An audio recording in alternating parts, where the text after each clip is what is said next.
ကိုမေကုံထုတ်ကြည့်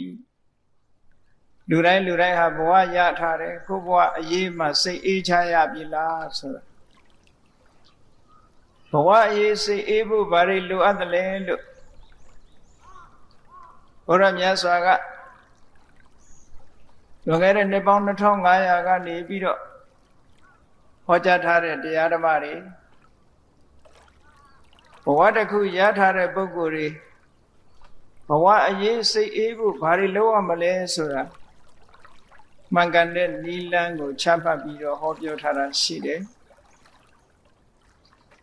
သို့သောလောကမှာရှိတဲ့လူသားတွေကတော့ဘဝအရေးစိတ်အေးဖို့ဆိုတာတခြားနည်းနဲ့ပဲတွေးပြီးတော့လှုပ်ဆောင်ထားလို့ရှိကြတယ်စီးပွားဥစ္စာတွေပြည့်စုံတယ်နေစရာထိုင်စရာတွေအကုန်ပြည့်စုံတယ်အလုံးလူတွေသေးမရှိအောင်ဘဝတစ်ခုမှာရရှိထားပြီဆိုရင်လူတွေကပြောကြတယ်ဘဝအရေးတော့စိတ်အေးရပြီလို့ပြောကြတကယ်ရောစိတ်အေးရတာဟုတ်ကလားမရှိတဲ့လူကလည်းစိတ်မအေးရဘူးရှိတဲ့လူကလည်းစိတ်မအေးရဘူးဒါဖြင့်စိတ်အေးတယ်စိတ်မအေးရဘူးဆိုတာရှိမရှိနဲ့သက်ဆိုင်ရလားမသက်ဆိုင်ဘူးပတ်စံချမ်းသာတဲ့လူကလည်းစိတ်အေးရတာမဟုတ်ဘူးဆင်းရဲတဲ့ပုဂ္ဂိုလ်ကလည်းစိတ်အေးရတာမဟုတ်ဘဝတန်တရားခရီးကိုရှောက်တဲ့အခါမှာဒီဘဝနောင်ဘဝဆိုတာယုံသည်ဖြစ်စေမယုံသည်ဖြစ်စေဒီဘဝမှာရှိနေကြတယ်လူတွေကမိမိတို့ဒီဘဝရှိတယ်ဒါကိုတော့လူတိုင်းလက်ခံကြတယ်နောင်ဘဝရှိတယ်မရှိဘူးဆိုတာလူတိုင်းလက်မခံဘူးပေါ့သို့တော်လည်းဒီဘဝအရေးစိတ်အေးရတဲ့ပုဂ္ဂိုလ်တွေရောရှိရလားဆိုလို့ရှိရင်မရှိနိုင်ဘူးလုံးဝစိတ်အေးရပြီလို့ပြောတဲ့ပုဂ္ဂိုလ်ကတကယ်ရောစိတ်အေးရတာဟုတ်ကလားမဟုတ်ဘူးသို့တော်သူတို့ကတော့ပြောကြတယ်ဒီဘဝမှာစိတ်အေးရပြီလို့ဒီလိုပြောကြတယ်မြတ်စွာဘုရားသခင်ကိုရောမြတ်ရဲ့ဟောပြောချက်ကလောကလူသားတွေရဲ့အထင်အမြင်တွေနဲ့တလွဲစီပဲဖြစ်တာများတယ်ဒီတရားကိုလောကအရေးစိတ်အေးဖို့ဆိုတဲ့အကြောင်းချင်းရာနဲ့ပတ်သက်ပြီးတော့မြတ်စွာဘုရားကသံယုတ္တနိကေအာလာဝကသုတ်တံမှာဟောထားတာရှိအာလာဝကဆိုတာအလုံးသိကြတဲ့အတိုင်းပဲယက္ခလို့ခေါ်တဲ့အမတန်ကြမ်းတမ်းတဲ့ဘီလူကြီးတွေကောင်သို့တော့ဒီကနေ့အာလာဝကဟာထိုကဲ့သို့ကြမ်းတမ်းတဲ့ပုဂ္ဂိုလ်မဟုတ်တော့ဘူးဘုရားမြတ်စွာရဲ့တရားဓမ္မကိုနာယူပြီးတဲ့အခါမှာအမတန်မှလိမ္မာယဉ်ကျေးပြီးတော့သောတာပန်ပုဂ္ဂိုလ်ဖြစ်နေပြီသို့တော်လည်းဒီကနေ့မြန်မာနိုင်ငံမှာပယောဂဆရာတွေကအာလာဝကမှော်သွင်းတယ်ဆိုပြီးတော့ကြမ်းပြနေကြတော့မှရှိသေးတယ်တကယ်တော့အာလာဝကစာလာပီလာအာလာဝကဆိုရင်ကျမ်းဆရာရှိပါအောင်မလားသောတာပန်ဖြစ်သွားလို့ရှိရင်တော့အာလာဝကကျမ်းမဲ့ပုဂ္ဂိုလ်မဟုတ်တော့ဘူးတဲ့နော်အမတန်လိမ္မာယဉ်ကျေးပြီးတော့သူကဘာပြောခဲ့တော့ဆိုရင်သောအဟံဝိစရိတာမိဂာမံပုရံနမတ္တမာနောတံဗုဒ္ဓံ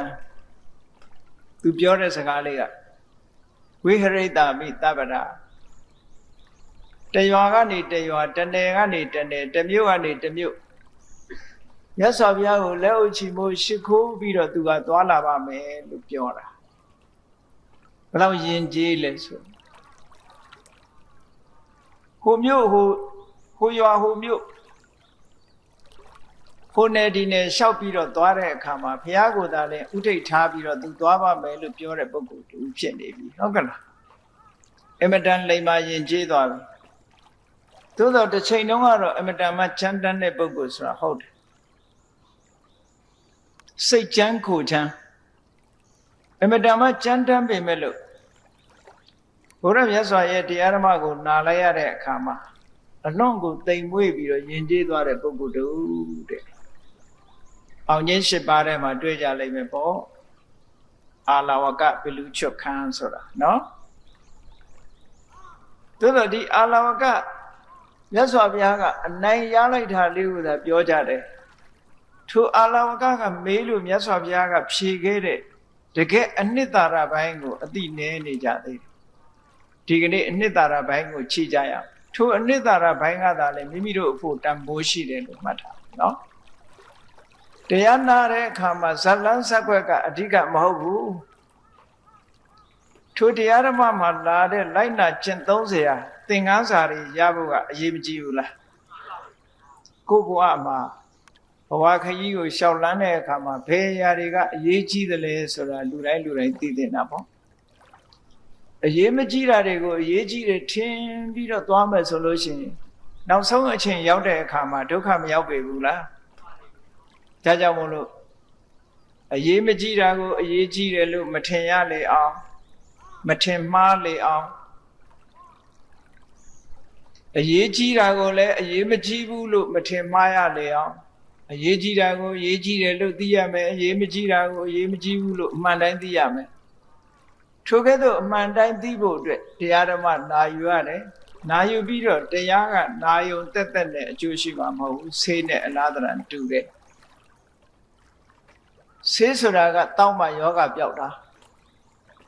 မိမိအိမ်မှာအစင်သင့်ဝယ်ထားပြီးတော့ပလင်းတဲ့ထက်ထောင်ထားရုံနဲ့ယောဂပျောက်ပါမလားမပျောက်ဘူးထို့တူပဲမြတ်စွာဘုရားတရားတော်ဟာနာယုံနာထားပြီးလိုက်နာကျင့်သုံးမှုမပြုဘူးဆိုရင်အကျိုးတရားကိုအပြည့်အဝဖြစ်ထွန်းစေမှာမဟုတ်ဘူးတဲ့ဒါကြောင့်မို့မြတ်စွာဘုရားဟာလုပ်ငန်းနှစ်ခုအမြဲတမ်းဟောခဲ့တယ်နံပါတ်1ကပရိယတ်သင်ရမယ်ဟောတာနားထောင်တာသင်တာပဲเนาะနောက်တစ်ခုကပฏิပတ်လက်တွေ့ကျင့်သုံးရမယ်လို့ဆိုလို့ခေတ်စကားနဲ့ပြောရင် theoretical နဲ့ practical ပေါ့ဒီအချက်နှစ်ချက်ကို theory အနေနဲ့လည်းသိရမယ်လက်တွေ့လည်းကျင့်သုံးနိုင်ရမယ် theory သာရှိပြီးလက်တွေ့ကျင့်သုံးလို့မရတဲ့တရားဆိုလည်းသိတန်ဖို့ရှိမှာမဟုတ်ဘူးဒါကြောင့်မို့လို့အသိဉာဏ်တစ်ခုဟာလက်တွေ့အသုံးချရတဲ့အသိဉာဏ်မျိုးဖြစ်ဖို့လိုတယ်တဲ့ဒါကို apply လုပ်တယ်လို့ပြောကြတာပေါ့လက်တွေ့အသုံးချတဲ့ပညာဟာအမတန်မှတန်ဖိုးရှိတယ်မြတ်စွာဘုရားသခင်ကိုရောမြတ်ကဟောဒီတုတ်တန်ဖြစ်လာတဲ့အနေထားကဘယ်လိုဖြစ်လာတယ်ဆိုတော့စัจ ကြောင်းလေးကိုတူတူလေးပြောအောင်အလာဝကစัจ ကြောင်းအလုံးသိနေကြတယ်မြတ်စွာဘုရားကတခါတုန်းကအာလဝီပြည်အာလဝီမြို့ထိုအာလဝီမြို့နားကအာလဝကဘီလူကြီးပိုင်ဆိုင်ပြီးတော့နေထိုင်ရဖြစ်တဲ့ဗိမာန်အဲ့ဒီဗိမာန်ကြီးကဘယ်နှရှိတုံးဆိုအာလဝီပြည်အာလဝီမြို့နဲ့မလှမ်းမကမ်းတောဇဝမှာညောင်ပင်ကြီးတစ်ပင်ရှိတယ်အဲ့ဒီညောင်ပင်ကြီးအောက်မှာသူ့ရဲ့ဘုံဗိမာန်ရှိတယ်လို့ပြောသူ့ရဲ့ဘုံဗိမာန်ကမြင်ရလားလို့ဆိုမမြင်ရလောကမှာလူတွေပြောကြတယ်တစ်ပင်တွေမှာယုတ်ကစိုးရှိတယ်လို့ဘုံမစိုးရှိတယ်လို့ပြောကြတယ်ထိုယုတ်ကစိုးဘုံမစိုးနေတဲ့ဗိမာန်ကိုမြင်ရလားလို့ဆိုမမြင်ရလူတွေကတော့ထင်ကောင်းထင်ပဲယုတ်ကစိုးကတစ်ပင်ခွာကြားမှာတက်ထိုင်နေတယ်လို့ထင်ကောင်းထင်ကိုယ့်အကိုထိုင်ကြည့်ပါလားဘယ်နည်းထိုင်နိုင်မှာတော့တစ်ပင်ခွာကြားမထိုင်နိုင်ဘူးမို့လားတကယ်တော့လေယုတ်ကစိုးဆိုတာတစ်ပင်မှာနေတာမဟုတ်ဘူးတစ်ပင်နဲ့ဆက်ဆက်ပြီးသူ့ရဲ့ဘုံမိမ့်မှန်ရှိတယ်သူ့ရဲ့ဘုံမိမ့်မှန်ရှိတယ်သူ့ရဲ့ဘုံမိမ့်မှန်က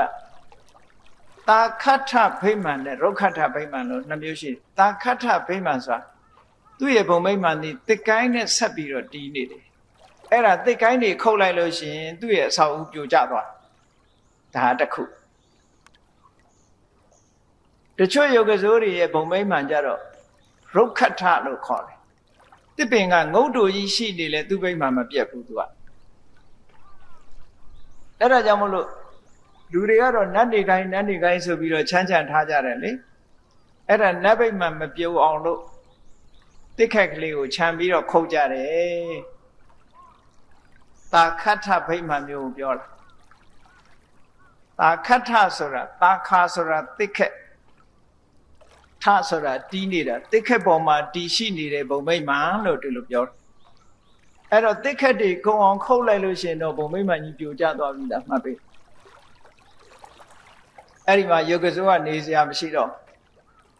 လူတွေကမြင်ရလားဆိုမမြင်ရဘူး လောကမှာလူတွေရဲ့မျက်စိနဲ့မမြင်ရတဲ့အရာတွေကအများကြီးရှိတာ哦ရှိတော့ရှိတယ်မမြင်ရတာတွေအများကြီးရှိတယ်မျက်စိနဲ့မြင်လို့ရတာကတစ်ခုတည်းပဲမြင်လို့ရတယ်ဘာလို့ဆိုအစင်းရူပယုံလို့ဆိုတဲ့အစင်းတစ်ခုတည်းပဲယူရဒါဖြင့်ပုံပန်းတဏ္ဍာနေရောမမြင်ရဘူးလားဆိုတာသဏ္ဍာန်ကအစင်းစားပြီးယူတာဟုတ်ကဲ့လားမြင်တာကအစင်းဉာဏ်နဲ့ပုံပန်းတဏ္ဍာကစိတ်ကူးပြီးတော့ဖော်ထားဒါကြောင့်မို့လို့မျက်စိကမြင်ရတယ်ဆိုတဲ့ရူပယုံကိုအစင်းတို့ဒီလိုပြန်လေးရှိတယ်ဘုန်းကြီးတို့ဒီဥမာတော့ကဒကာကြီးတယောက်ကမေးဘူးတယ်မျက်စိနဲ့မြင်ရတာကာလာလားဖွန်လားသူကမေးတယ်သို့တော့စာပေကျမ်းဂန်အရပြောမယ်ဆိုရင်ကာလာကိုလည်းမြင်ရတယ်ဖွန်လို့ဆိုတဲ့သဏ္ဍာန်ကိုလည်းမြင်ရတယ်လို့ပြောသို့တော့ကာလာကိုမြင်တာကအဓိကကာလာဆိုဒီမှာကာလာလို့ပြောပြန်လို့ရှိရင်လေကာလာမဲ့တာတွေနဲ့ကြတော့တခါတစ်မျိုးပြောရပြန်အဲ့ဒါကြောင့်မို့လို့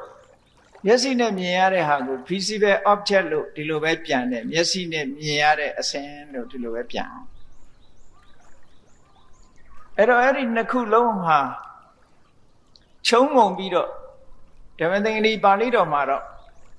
မျက်စိနဲ့မြင်ပြီးသိရတဲ့ဟာတွေပုံပန်းတဏ္ဍာလေးပါထည့်ပြီးတော့မြတ်စွာဘုရားအစင်းလို့ခေါ်တာ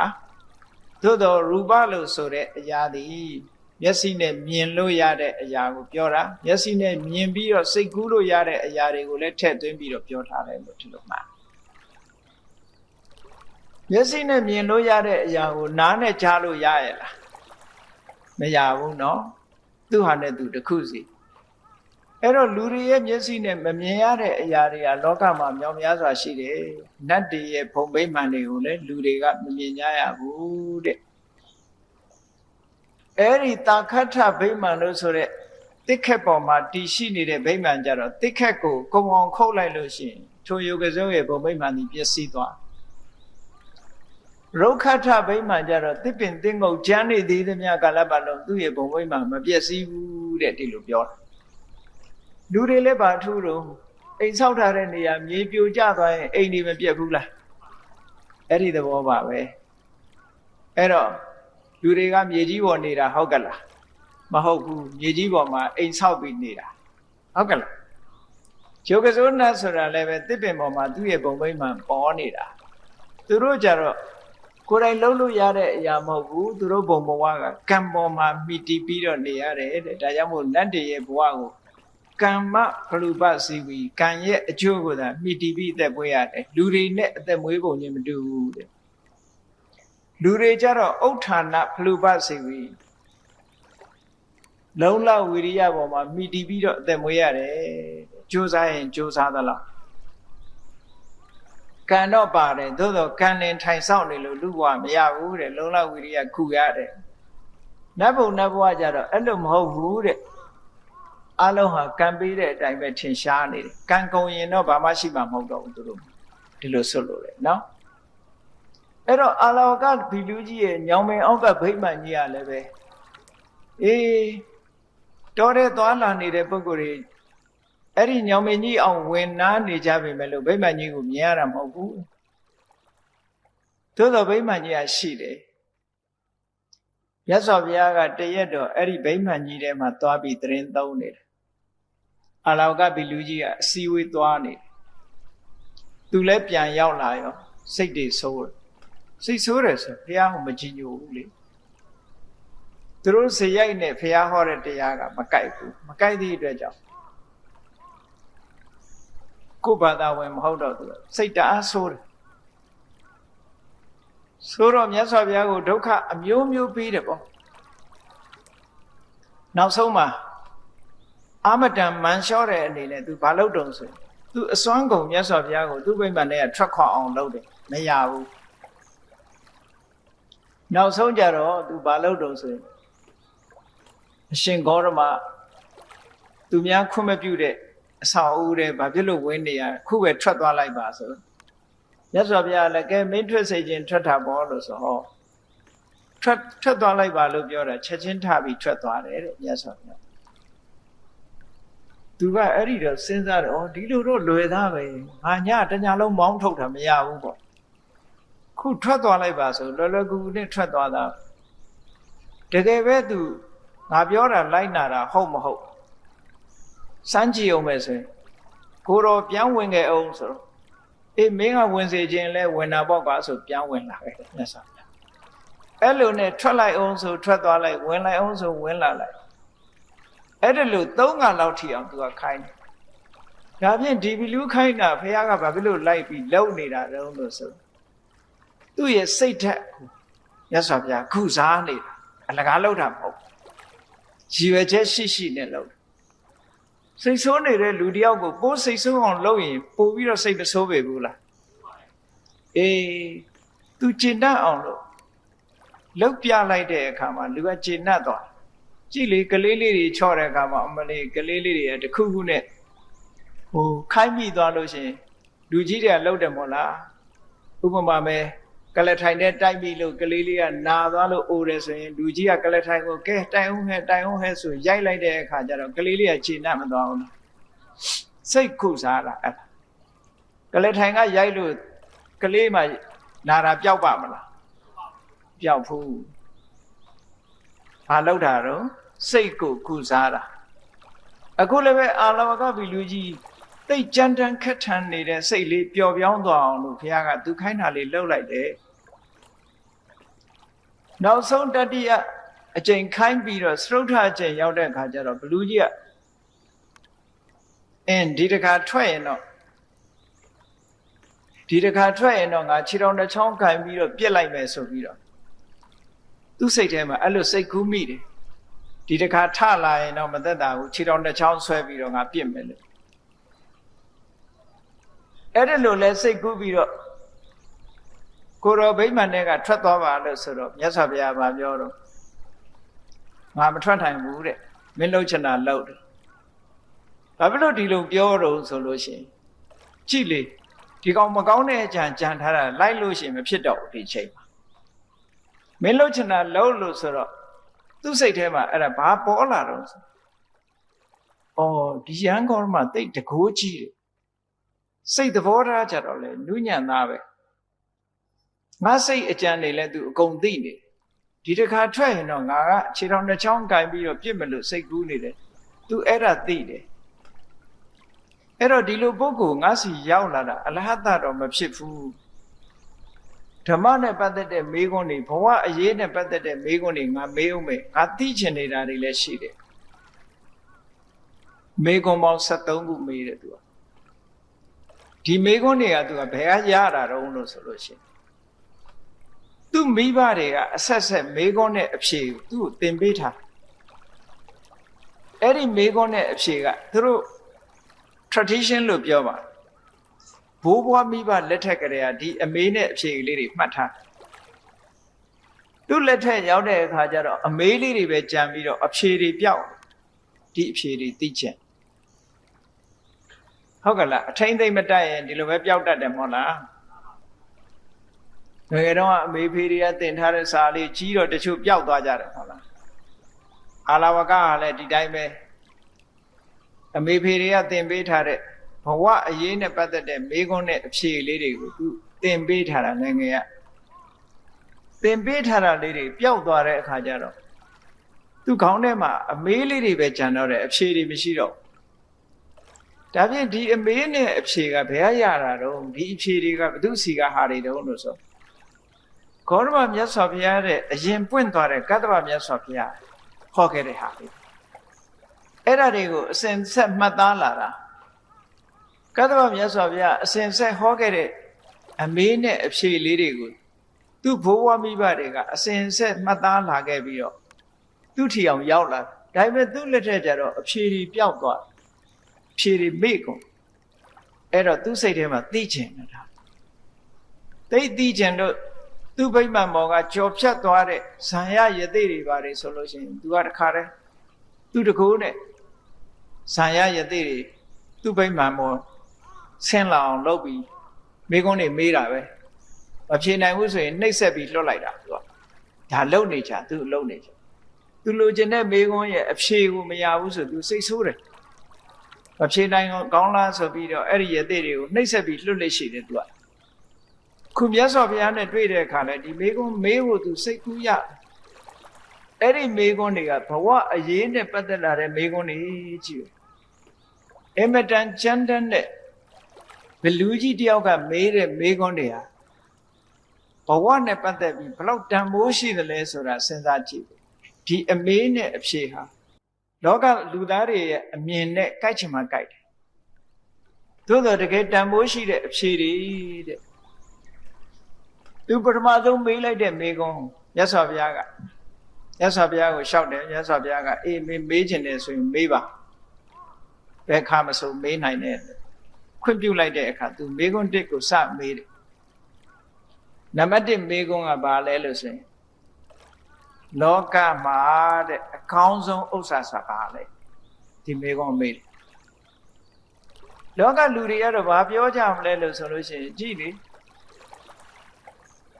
စိတ်ရွှေရတနာတွေကိုတန်ဖိုးသိတယ်လို့ဆိုလို့ရှိရင်လောကမှာဘာအကောင်းဆုံးလို့မေးရင်ဘယ်ပစ္စည်းဥစ္စာအကောင်းဆုံးလို့ဆိုရင်ပြောကြမှာပေါ့စိတ်ကအကောင်းဆုံးလို့ရွှေကအကောင်းဆုံးလို့မပြောကြပဲဘူးလားပရမညာကအကောင်းဆုံးလို့ဒီလိုပဲပြောကြမှာလောကလူသားတွေလောကမှာအကောင်းဆုံးပစ္စည်းဥစ္စာဆိုတာဘာလဲသူမေးတယ်မေးကုန်တာဘဝနဲ့တွေးတယ်အများလူတွေကဒီတိုင်းများလူတွေကိုမေးလိုက်မယ်ဆိုရင်အဖြေမျိုးမျိုးထွက်မှာဖြေမျိုးမျိုးထွက်တိုက်လို့ခြင်းတဲ့လူကတိုက်ပေါ့ရွှေလို့ခြင်းတဲ့လူကရွှေလို့ပြောမှာပဲကားလို့ခြင်းတဲ့လူကကားလို့ပြောမှာပဲဟုတ်ကဲ့လားအဖြေတွေမျိုးမျိုးမထွက်နိုင်ဘူးလားထွက်နိုင်တယ်အကောင်းဆုံးပစ္စည်းဥစ္စာဟာဘာလဲလို့ဆိုတော့မြတ်စွာဘုရားအဖြေလိုက်တာကလောကလူတွေရဲ့မတွေးမိတဲ့အဖြေမျိုးပဲမြတ်စွာဘုရားဘာဖြေတော့ဆိုရင်တရားတရားဟာအကောင်းဆုံးဥစ္စာကဲကြည့်ဒီအဖြေရဲ့လေးနက်မှုကဘယ်လောက်ထိအောင်သွားတော့ဆိုပါစို့စိတ်ရဲ့တန်ဖိုးကိုကြည့်ရအောင်စိတ်ဟာတန်ဖိုးရှိတယ်မှန်တယ်နော်အမတန်မှတန်ဖိုးရှိတယ်ရွှေဟာလည်းအမတန်မှတန်ဖိုးရှိတယ်အလုံးသိကြတယ်ဗရမ ्या တွေလည်းအမတန်မှတန်ဖိုးရှိတယ်တခြားပစ္စည်းဥစ္စာတွေလည်းတန်ဖိုးရှိတယ်သို့တော့အဲ့ဒီတန်ဖိုးဟာတန်ဖိုးရှိတဲ့ယရနာပစ္စည်းတွေဟာရန်သူမျိုး၅ပါးနဲ့ပြတ်နိုင်သလားမပြတ်နိုင်ဘူးပြတ်နိုင်အဲ့တော့ဒီဘဝတည်းမဲ့ကိုယ်နဲ့ခွဲသွားတဲ့ပစ္စည်းတွေအများကြီးရှိတယ်ဆိုပါစို့စိတ်ရှိတဲ့ပုဂ္ဂိုလ်လည်းပဲစိတ်လိုချင်တဲ့ပုဂ္ဂိုလ်နဲ့တွေ့ရင်ကိုယ်စီကလူရက်ပြီးယူမသွားဘူးလားနောက်ဆုံးကိုယ်ကနေပြီးတော့ဘဝတစ်ခုဆုံးသက်သွားလို့ရှိရင်လည်းကိုယ်ပိုင်တဲ့စိတ်မထားခဲ့ရဘူးလားထားခဲ့ရတယ်ဒီပစ္စည်းတွေရဲ့တန်ဖိုးဟာအချိန်ကာလပိုင်းနဲ့ကြည့်မယ်အသုံးနဲ့ကြည့်မယ်ဆိုရင်အလွန်တူတောင်းတယ်အလွန်လဲအန်တယ်များတယ်မများဘူးလားတရောင်းစားဓမြတိုက်ခံရတယ်လို့မကြားဘူးပါနော်ပတ်စံရှိတဲ့လူဝင်တိုက်တာမဟုတ်လားအေးပတ်စံရှိလာပြီဆိုလို့ရှိရင်အန်ဒီယေကိုဖိတ်ခေါ်နေတာလို့ကြားပစ္စည်းဥစ္စာချမ်းသာလေးမကြောက်ရဘူးလားကြောက်ရတယ်ပစ္စည်းဥစ္စာရှိတဲ့ပုဂ္ဂိုလ်ဟာထိုပစ္စည်းဥစ္စာရဲ့အန်ဒီယေကြောင့်အမတန်မှထိတ်လန့်ကြောက်ရွံ့ပြီးစိုးရိမ်နေကြရဒါလက်တွေ့ပဲဘဝမရှိတောင်းတရှိကြောင်းကြ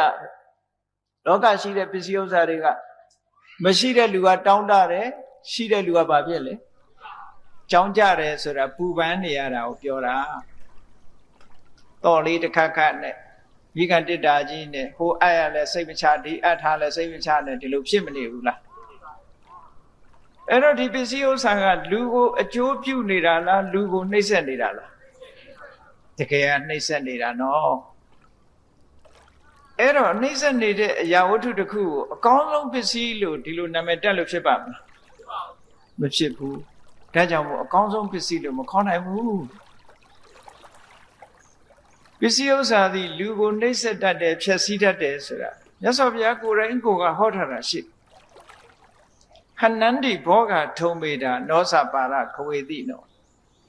ဒီဘဝတည်းမကဘူးဘဝမှာပစ္စည်းဥစ္စာကိုအကြောင်းပြုပြီးတော့ဒီဘဝမှာအလူရဲ့အတိုက်ခိုက်အသက်ဖြတ်ခံရတဲ့လူတွေရှိတယ် ပစ္စည်းဥစ္စာကြောင့်နောက်ဘဝမှာပြိတ္တာဘဝရောက်သွားတဲ့လူတွေရှိတယ်ငရဲကျသွားတဲ့လူတွေရှိတယ်ပစ္စည်းဥစ္စာကသူ့ကိုဒုက္ခပေးသွားလောကလူတွေကတော့သိတယ်အေးရွှေတွေငွေတွေချမ်းသာလို့ရှိရင်ဒီပစ္စည်းဥစ္စာတွေကအကုန်လုံးငါ့အတွက်ချမ်းသာဒုက္ခပေးလိမ့်မယ်လို့ဒီလိုမထင်ကြဘူးလား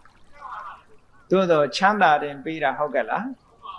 ဆင်းရဲဒုက္ခကပုံများတယ်နော်ချမ်းသာတာပေးတာနည်းနည်းလေးရဲ့ဟုတ်လားစိတ်လေးရှိလို့စိတ်လေးဝတ်ပြီးတော့စိတ်တကကလေးပန်ပြီးတော့ဟောင်းလေးရမ်းလိုက်လို့ဝင်းငယ်နဲ့ဘေးကလူကအထင်ကြီးတယ်ဒီရတာလေးတစ်ခုပဲခံလို့ရမယ်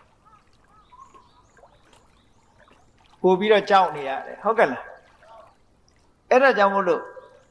ပစ္စည်းဥစ္စာပေးတဲ့ချမ်းသာဒုက္ခဆိုတာအမတန်နဲပြီးအမတန်တူတောင်းတယ်တဲ့ဒါကြောင့်မို့အမျက်ဆုံးဥစ္စာလို့ခေါ်နိုင်ပါမလားမခေါ်နိုင်လို့မြတ်စွာဘုရားအဖြေသည်လောကလူသားတွေရဲ့အဖြေနဲ့ဆန့်ကျင်နေတယ်မြတ်စွာဘုရားက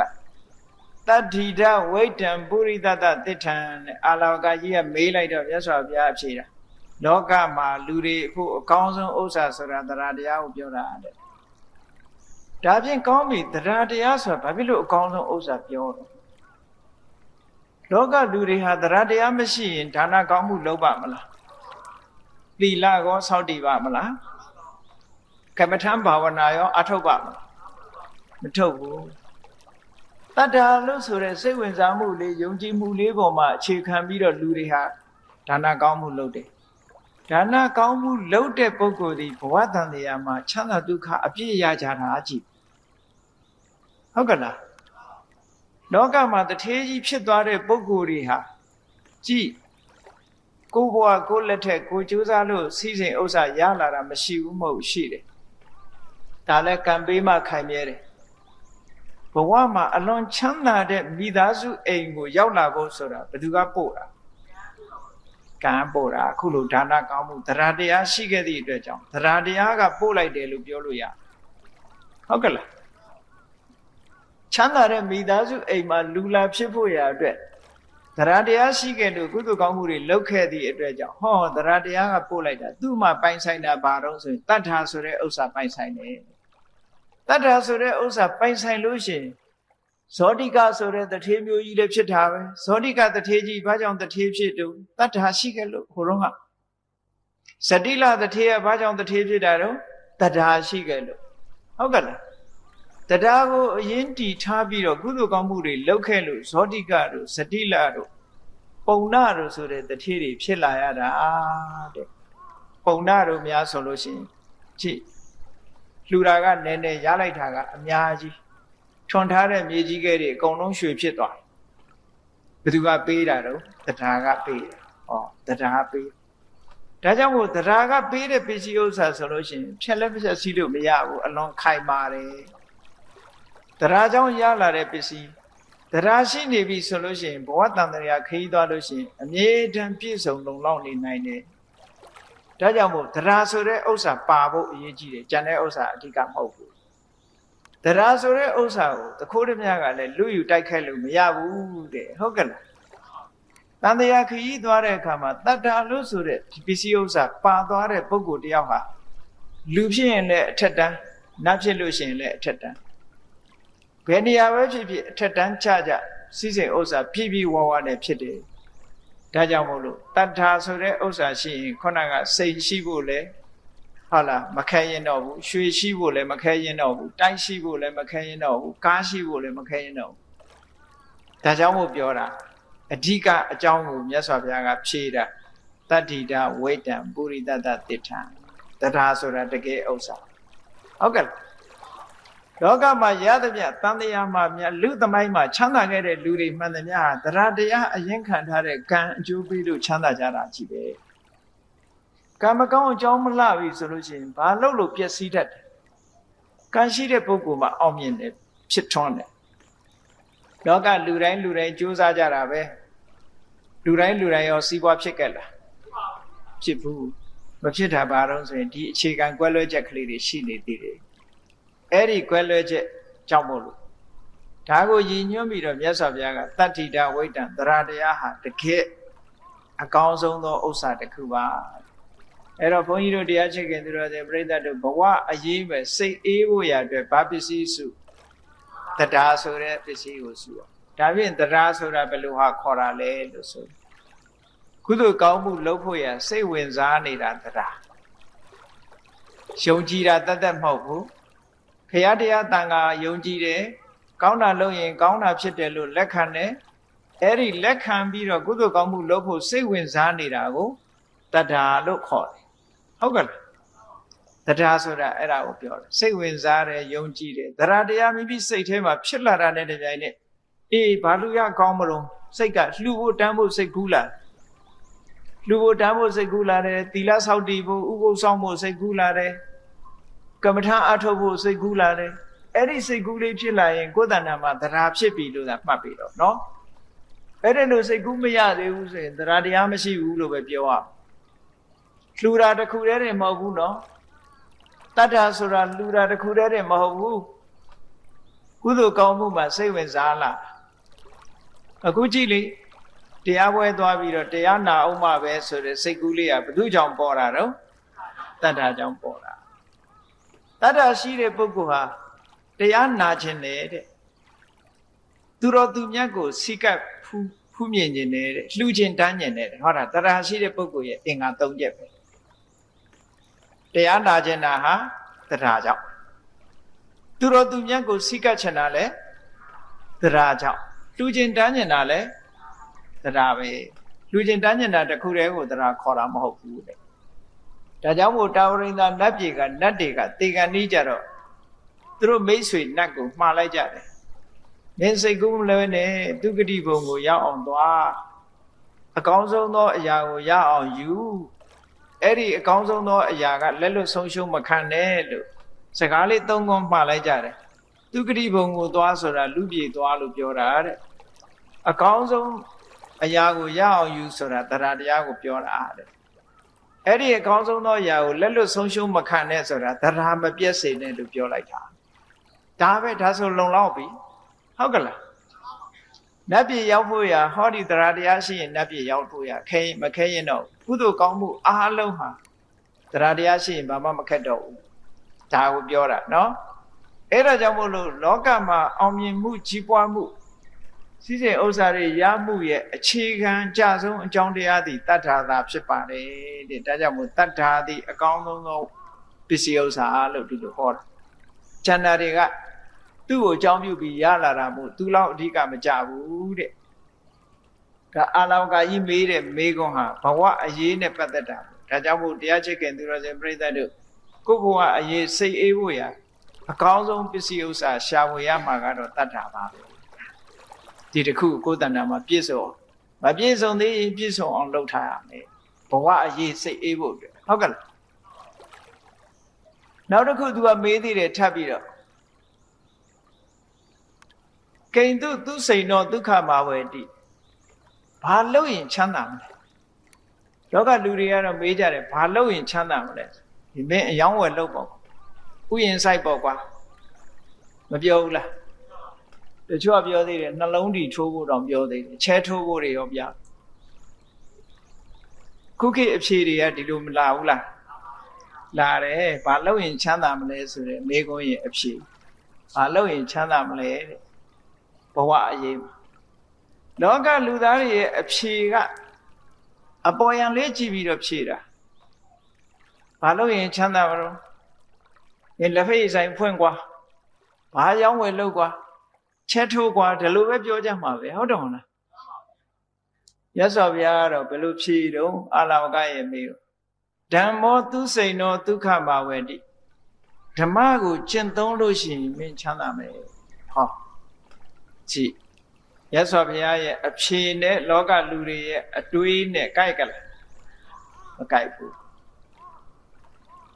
ဓမ္မကိုကျင့်သုံးတယ်ဆိုတာဓမ္မဆိုတာဘာပြောတာတော့လို့မေးအလုံးသိပြီးသားဖြစ်လို့အကျယ်မပြောကုသလကမ္မပဋ္ဌတရား10ပါးသိတယ်နော်ကုသလကမ္မပဋ္ဌတရား10ပါးဆိုတာကာယသူစရိုက်3ပါးဝစီသူစရိုက်4ပါးမနောသူစရိုက်3ပါးမနောသူစရိုက်ကနေစပြီးတော့ပြောရအောင်ဓမ္မဆိုတာဘာတော့သူများပစ္စည်းကိုကိုယ်ပစ္စည်းဖြစ်လို့မှုမရှိရဘူးနံပါတ်1ဟုတ်ကဲ့ အနာဘိစာလို့ခေါ်တယ်သူများပစ္စည်းကိုမျက်မုံးကျိုးတယ်လို့ရှေ့ကဒီလိုပြောတယ်သူများပစ္စည်းကိုမျက်မုံးကျိုးတယ်ဆိုတော့သူများပစ္စည်းကြည့်ပြီးကိုယ်ပစ္စည်းဖြစ်ချင်တဲ့လောဘအဲ့ဒါကိုအဘိစာအဲ့ဒီအဘိစာကရှောင်ရမယ်တဲ့ဒါနံပါတ်1တစ်ခုစိတ်ထဲမှာမဖြစ်အောင်ထိန်းရမယ်ပြီးတော့တစုံတစ်ယောက်သောပုဂ္ဂိုလ်ပျက်စီးသွားအောင်ဆုံးရှုံးသွားအောင်ဒီကောင်ပျက်စီးသွားရင်ကောင်းပါပဲဒီကောင်ဒုက္ခရောက်သွားရင်ကောင်းပါပဲဆိုတဲ့အတွေးမတွေးပါနဲ့ဒီကောင်ကြီးပွားပါစေဒီလူဆင်းရဲဒုက္ခတွေကလွတ်ပါစေဆိုတဲ့အတွေးမျိုးပဲတွေးပါလောကလူတွေကစိတ်နေသဘောထားခြင်းကို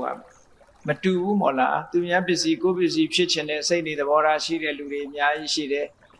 လူတယောက်ဒုက္ခရောက်သွားစေခြင်းတဲ့အတွေးတွေအများကြီးရှိကြတယ်ဟုတ်ကဲ့လားအဲ့ဒီလောဘနဲ့ပတ်သက်တဲ့အတွေးတွေဒေါသနဲ့ပတ်သက်တဲ့အတွေးတွေဒါမနောကံလို့ခေါ်တယ်မနောထုစရိုက်လို့ခေါ်တယ်နောက်တစ်ခုကကံကံ၏အကျိုးကိုလက်မခံပြီးတော့ညှင်းပယ်ထားတဲ့မှားယွင်းတဲ့အမြင်မိစ္ဆာဒိဋ္ဌိအဲ့ဒါကမနောထုစရိုက်အဲ့ဒီမနောထုစရိုက်တွေကရှောင်ကျဉ်ပြီးတော့မှန်ကန်တဲ့အမြင်ကံကံ၏အကျိုးကိုလက်ခံယုံကြည်တဲ့မှန်ကန်တဲ့အမြင်တမ္မာဒိဋ္ဌိရှိရမယ်သူများပစ္စည်းကိုကိုယ်ပစ္စည်းဖြစ်လို့တယ်ဆိုတဲ့လောဘနဲ့တွေးလူတယောက်ဒုက္ခရောက်စေခြင်းတဲ့ဒေါသနဲ့တွေးတဲ့အတွေးအဲ့ဒီအတွေးမျိုးတွေကင်းရှင်းပြီးတော့ကံကံ၏အကျိုးကိုလက်ခံယုံကြည်တဲ့လက်ခံသိမြင်တဲ့တမ္မာဒိဋ္ဌိတွေအဲ့ဒါဟာဓမ္မပဲအဲ့ဒီဓမ္မကိုကျင့်သုံးလို့ရှိရင်ချမ်းသာမယ်တဲ့ဒါတစ်ခုနော်တခါဝစီသူစရိုက်၄ပါးလိမ်မပြောဘူးမှန်တာပဲပြောမယ်ဟုတ်လားနှုတ်ရစီကံချက်တွေလိမ်မပြောဘူးမှန်တာပဲပြောမယ်ခုံးမတိုက်ဘူးတယောက်နဲ့တယောက်ညီညွတ်အောင်ပဲလုပ်မယ်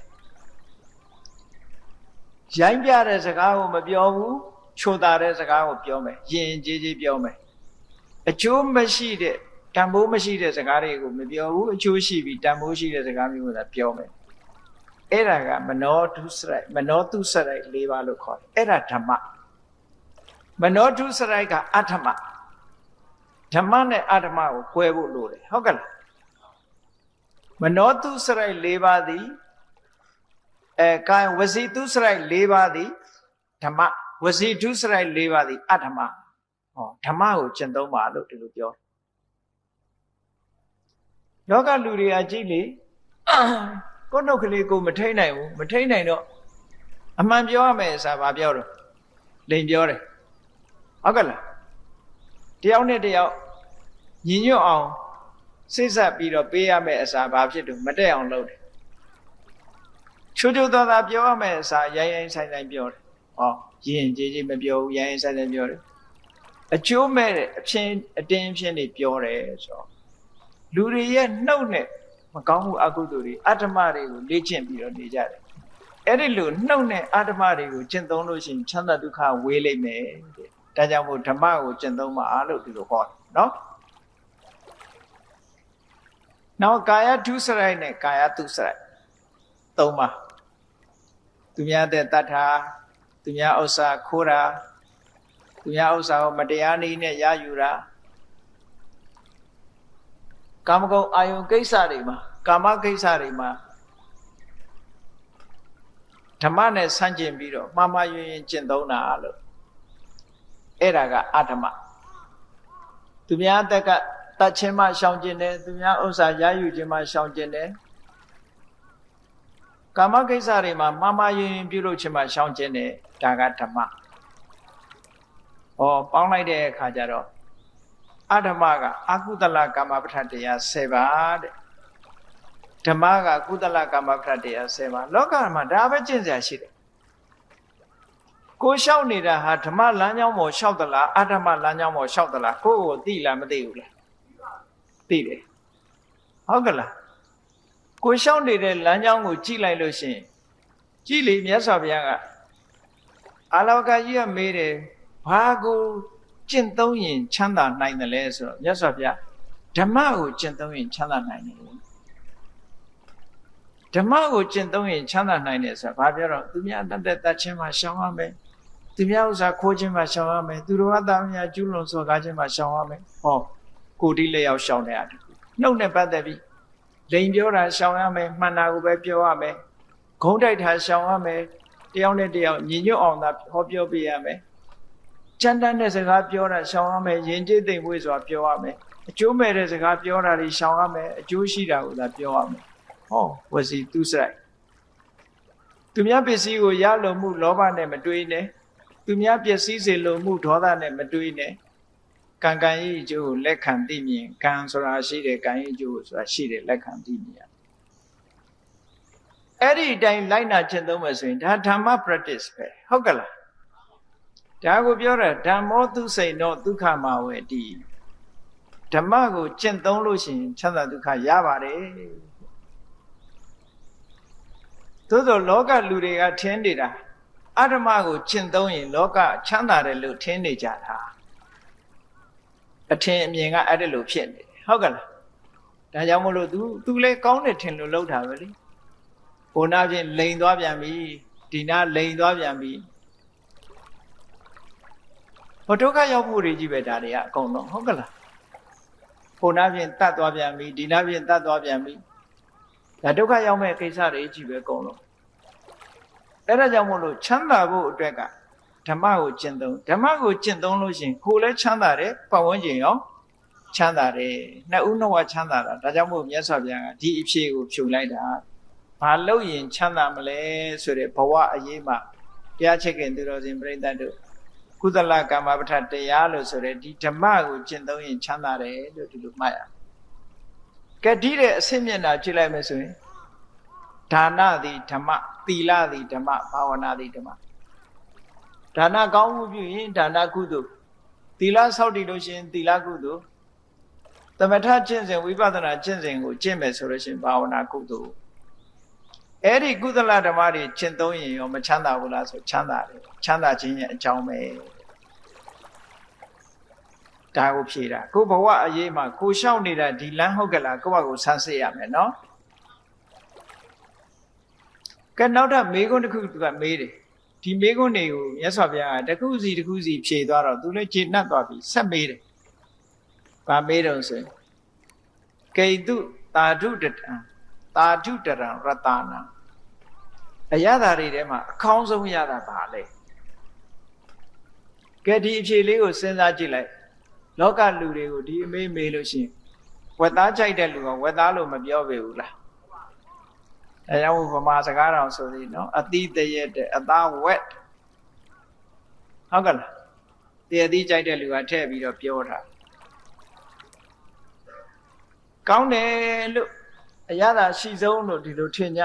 လောကလူတွေကအရသာရှိတယ်ဆိုကိုကြိုက်တဲ့ဟာကိုအရသာရှိဆုံးလို့ထင်ကြပြီးပြောကြတာပဲအမျိုးမျိုးဖြေ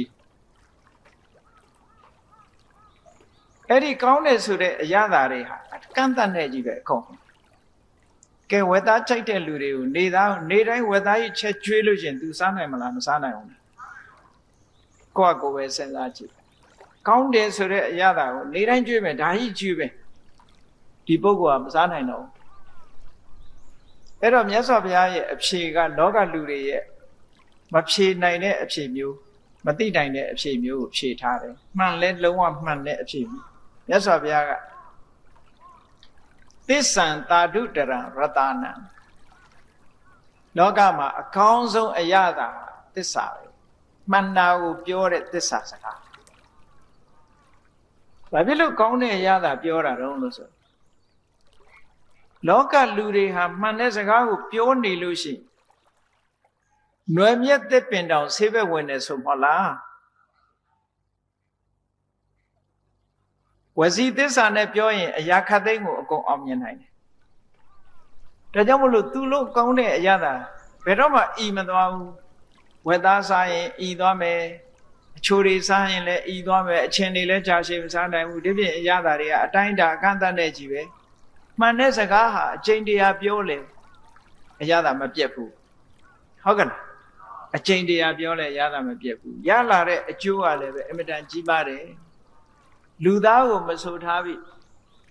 ဘုရားအလောင်းလေးငုံဖြစ်စဉ်ကနေပြီးတော့မိတွေလောင်းလာတဲ့အခါကျတော့မှန်တာကိုသူပြောလိုက်တယ်တန်တိပက္ခအပတနာသူ့မှာအတောင်တော့ပေါက်ပြီးမပြန်နိုင်သေးဘူးတဲ့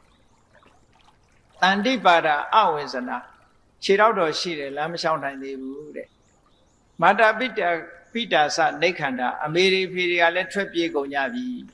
သူပြောတဲ့စကား၃ခုစလုံးမှန်တယ်အဲ့ဒီမှန်တဲ့စကားကြောင့်တော်မီကြီးသူ့ကိုရှောင်သွားပါစေဆိုလုံးဝမီးကသူ့စီရောက်မလာနိုင်ဒါမှန်တဲ့စကားရဲ့အရသာရှိပုံဟုတ်ကဲ့ဘေးကအန္တရာယ်တွေကိုလည်းကာကွယ်နိုင်တယ်သို့သောလောကလူတွေကမှန်တဲ့စကားကိုအရသာခံပြီးပြောနိုင်လားလဲဆိုမပြောနိုင်ဘူးမပြောနိုင်လို့မှန်တာကိုပြောရရင်လင်္ကာမချောဘူးတဲ့ဒါကြောင့်မို့မူသားမပါလင်္ကာမချောတာပြောတာနော်မှန်တာပြောရရင်စကားတဲမချိုးလို့တဲပြီးတော့အဆင်မပြေလို့နည်းနည်းလေးတော့သူကအလိန်အကောက်ကလေးထည့်လိုက်ချင်တာမူသားမပါလင်္ကာမချောဆိုပြီးတော့လင်္ကာချောအောင်လိန်တာလေးတော့ထည့်ကျင်သေးတယ်ဟောအဲ့လောက်ထိအောင်မှန်တဲ့စကားကဝေးကွာနေကြတယ်ဟောမြတ်စွာဘုရားကလောကမှာအရသာရှိဆုံးအကောင်းဆုံးအရသာတွေထဲမှာအကောင်းဆုံးအရသာဆိုတာဝစီသစ္စာကိုပြောတာပါ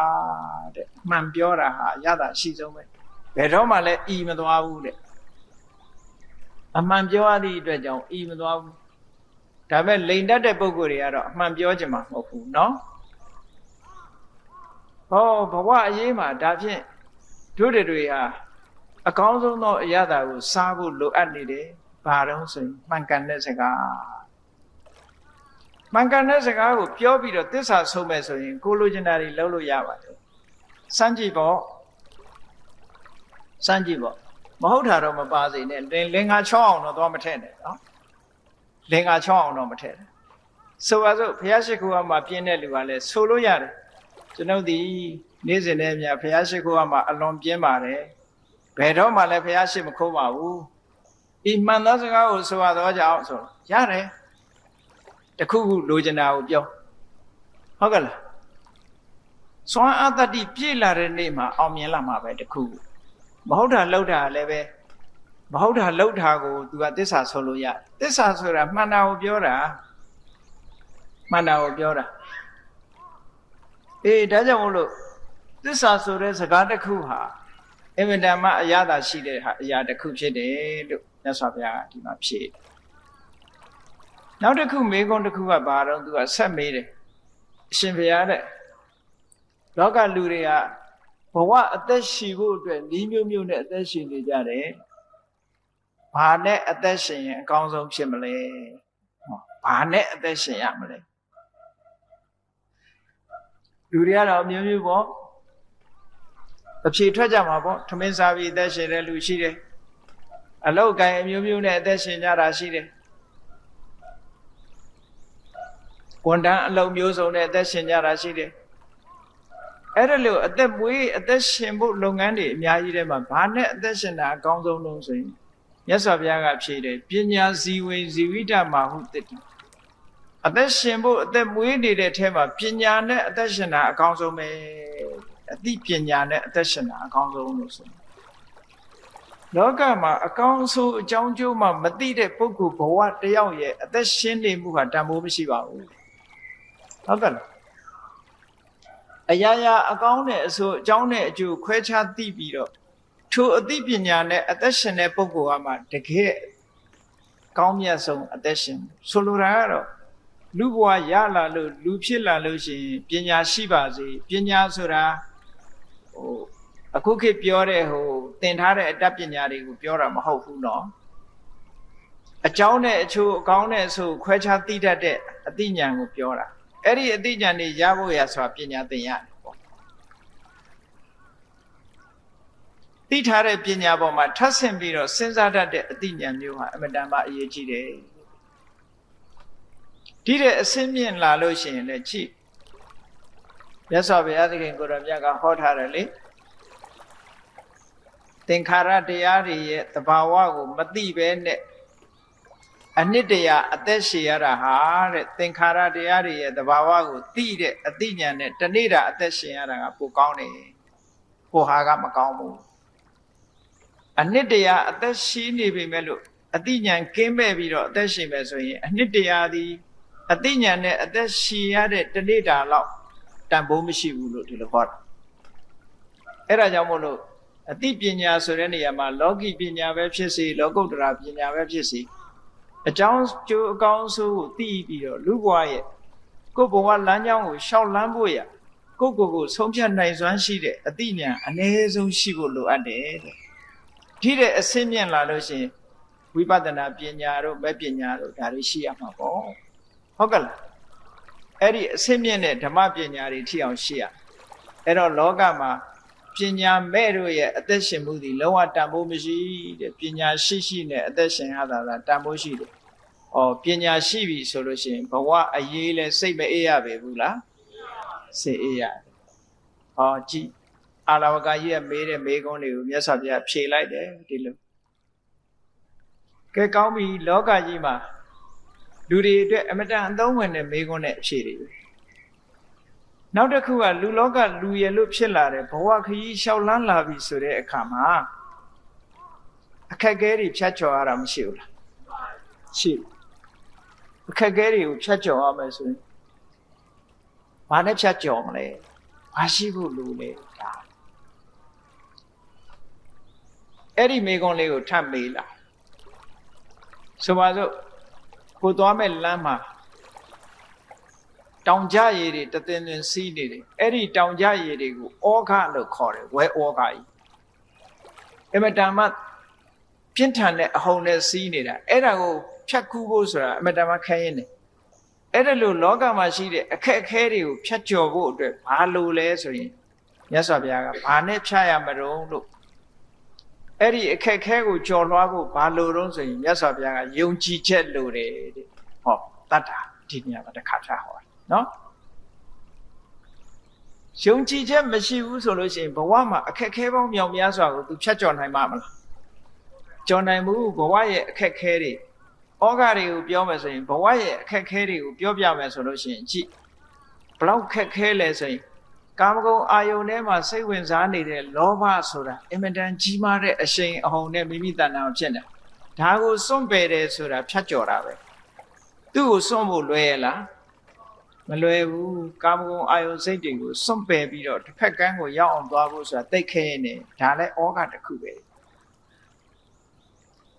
ကာမအာယုန်တွေကိုတော့စွန့်ပယ်နိုင်ပြီဇန်နေရလို့သမထကျင့်စဉ်တွေအောင်မြင်လို့သမထကျင့်စဉ်တွေနဲ့ပျော်ပြီးတော့နေတဲ့အဲ့ဒီသမထကျင့်စဉ်တွေနဲ့ရထားတဲ့ဘဝတစ်ခုကိုကျော်လွှားဖို့ရကြတော့လည်းပဲအခက်အခဲတစ်ခုဖြစ်ပြန်ပြီအဲ့ဒါကြတော့ဘာနဲ့ဖြတ်မလို့ဒီတဏ္ဍာနဲ့ပဲဖြတ်ယုံကြည်ချက်ရှိဖို့လိုတယ်ယုံကြည်ချက်မရှိတဲ့ပုဂ္ဂိုလ်ကိုယုံကြည်ချက်မရှိဘူးကင်းမဲ့နေတဲ့ဆိုတဲ့ပုဂ္ဂိုလ်တယောက်ဟာအခက်အခဲတွေကိုကျော်လွှားဖို့မဖြစ်နိုင်ဘူးတဲ့တရားကျင့်တဲ့ပဲနေရာမှာပဲဖြစ်စေလောကအရေးမှာပဲဖြစ်စေဟုတ်လားအခက်အခဲတွေကိုကျော်လွှားဖို့ဆိုတာနံပါတ်1ကဘာအရေးကြီးတာလဲတော့ယုံကြည်ချက်ဟုတ်ကဲ့လားယုံကြည်ချက်နဲ့ကျော်ဖြတ်ရမယ်တဲ့အခက်အခဲတွေကိုဒါအာလဝကမေးတာကိုဘဝမှာအခက်အခဲတွေနဲ့ကြုံလာရင်ဘာနဲ့ကျော်ဖြတ်ယုံကြည်ချက်နဲ့ကျော်ဖြတ်ယုံကြည်ချက်ရှိလာပြီဆိုတဲ့ပုဂ္ဂိုလ်တယောက်ဟာအခက်အခဲတွေကိုကျော်လွှားနိုင်တယ်နောက်တစ်ခုကသိကျေပြောတဲ့သိဝေးလံတဲ့အရာတစ်ခုကိုဖြတ်ကူးမယ်ဆိုပါစို့မြစ်ပင်လယ်ကြီးကိုဖြတ်ကူးမယ်ပင်လယ်ပြင်ကြီးကိုဖြတ်ကူးတော့မယ်လူလောကမှာဘဝခရီးကြီးကိုရှောက်ကြမယ်ဒါပင်လယ်ကြီးကူးနေရတာနဲ့အတူတူပဲအမတန်မှကျေပြောတဲ့ဘဝကြီးတစ်ခုကိုဖြတ်ကူးနေရဘာနဲ့ဖြတ်ကူးမလဲရသော်ဘုရားကအပ္ပမာဒေနအနဝံကာမဂုဏ်အာယုန်ဒီပေါ်မှာစိတ်လွတ်မထားပဲနဲ့ကုသိုလ်ကောင်းမှုပေါ်မှာအမြဲတမ်းတတိယနေတဲ့အပ္ပမာဒဆိုတဲ့တတိနဲ့ဖြတ်ကူးရမယ်တဲ့ထားကြတယ်ကြည့်လေအဲ့လိုမကူးနိုင်ဘူးဆိုလို့ရှိရင်ကြည့်လူတွေဟာဘလောက်ကျေပြောတာတော့ဆိုမျက်စိကမြင်ရတဲ့အရာတွေဟာအများကြီးကျေပြောတယ်နားကကြားရတဲ့အသံတွေဟာလည်းအလွန်အများကြီးကျေပြောတယ်ဒါကြီးကဖြတ်ကူးဖို့ရတော်တော်ခက်တယ်ဖြတ်ကူးတယ်ဆိုတာဒါကြီးကိုကြော်လွှားသွားဖို့ရအမတန်မှခက်တယ်ဟုတ်ကလား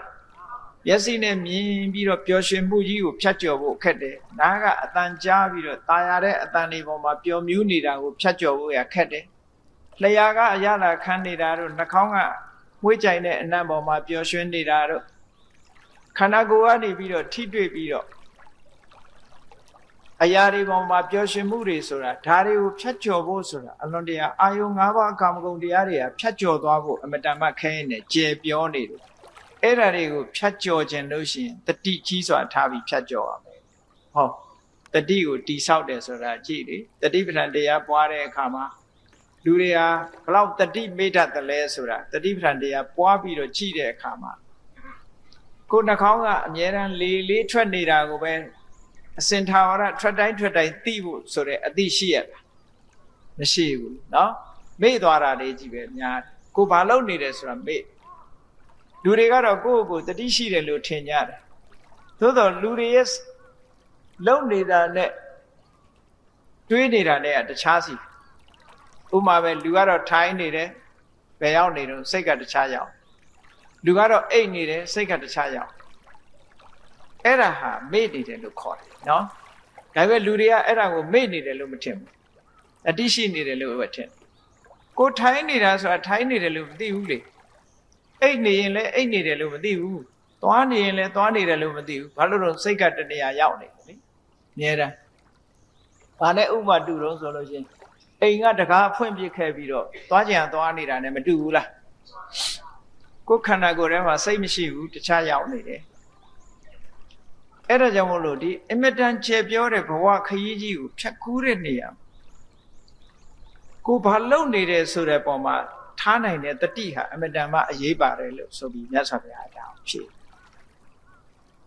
ကဲနောက်တစ်ခုကဆင်းရဲဒုက္ခတွေကိုကျော်လွှားဖို့အတွက်ဘာအရေးကြီးလို့ဘာနဲ့ဆင်းရဲဒုက္ခတွေကိုကျော်ဖြတ်မလဲတဲ့ခုနတုန်းကအခက်ခဲကိုကျော်ဖြတ်တယ်ကျေပြောတဲ့အရာကြီးကိုဖြတ်ကူးတယ်အခုတခါဒုက္ခကို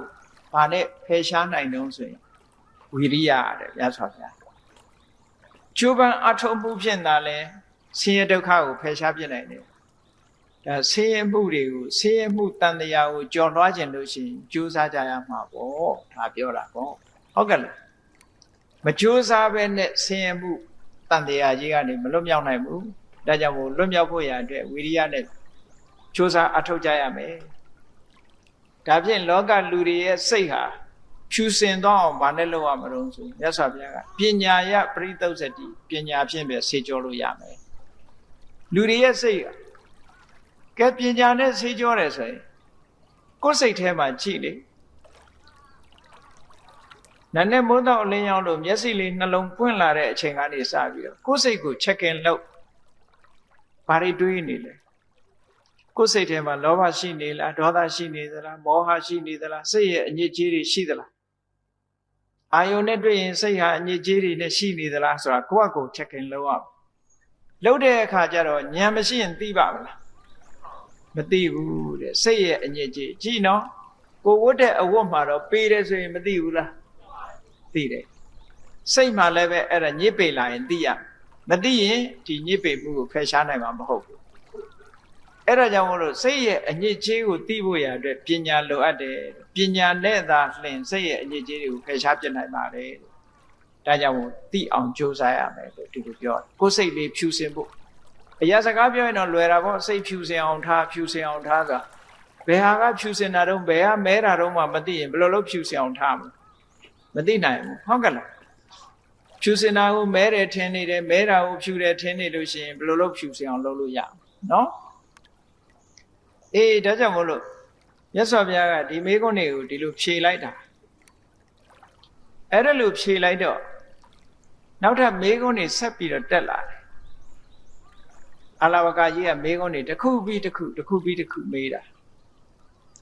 နောက်တစ်ခုပညာနဲ့ဖြူစင်အောင်လုပ်ရတယ်ဆိုတော့ဒါဖြင့်ဒီလိုစိတ်ထက်ကိုဖြူစင်စေတတ်တဲ့ပညာမျိုးဟာဘယ်လိုလုပ်ပြီးရအောင်ယူမလဲဟောဒါမေခွန်းတစ်ခုပညာကိုဘယ်လိုလုပ်ပြီးယူရမလို့မြတ်စွာဘုရားကပညာရတဲ့နည်းကိုပြောတယ်သုတ်တူတာလဘတိပညာနဲ့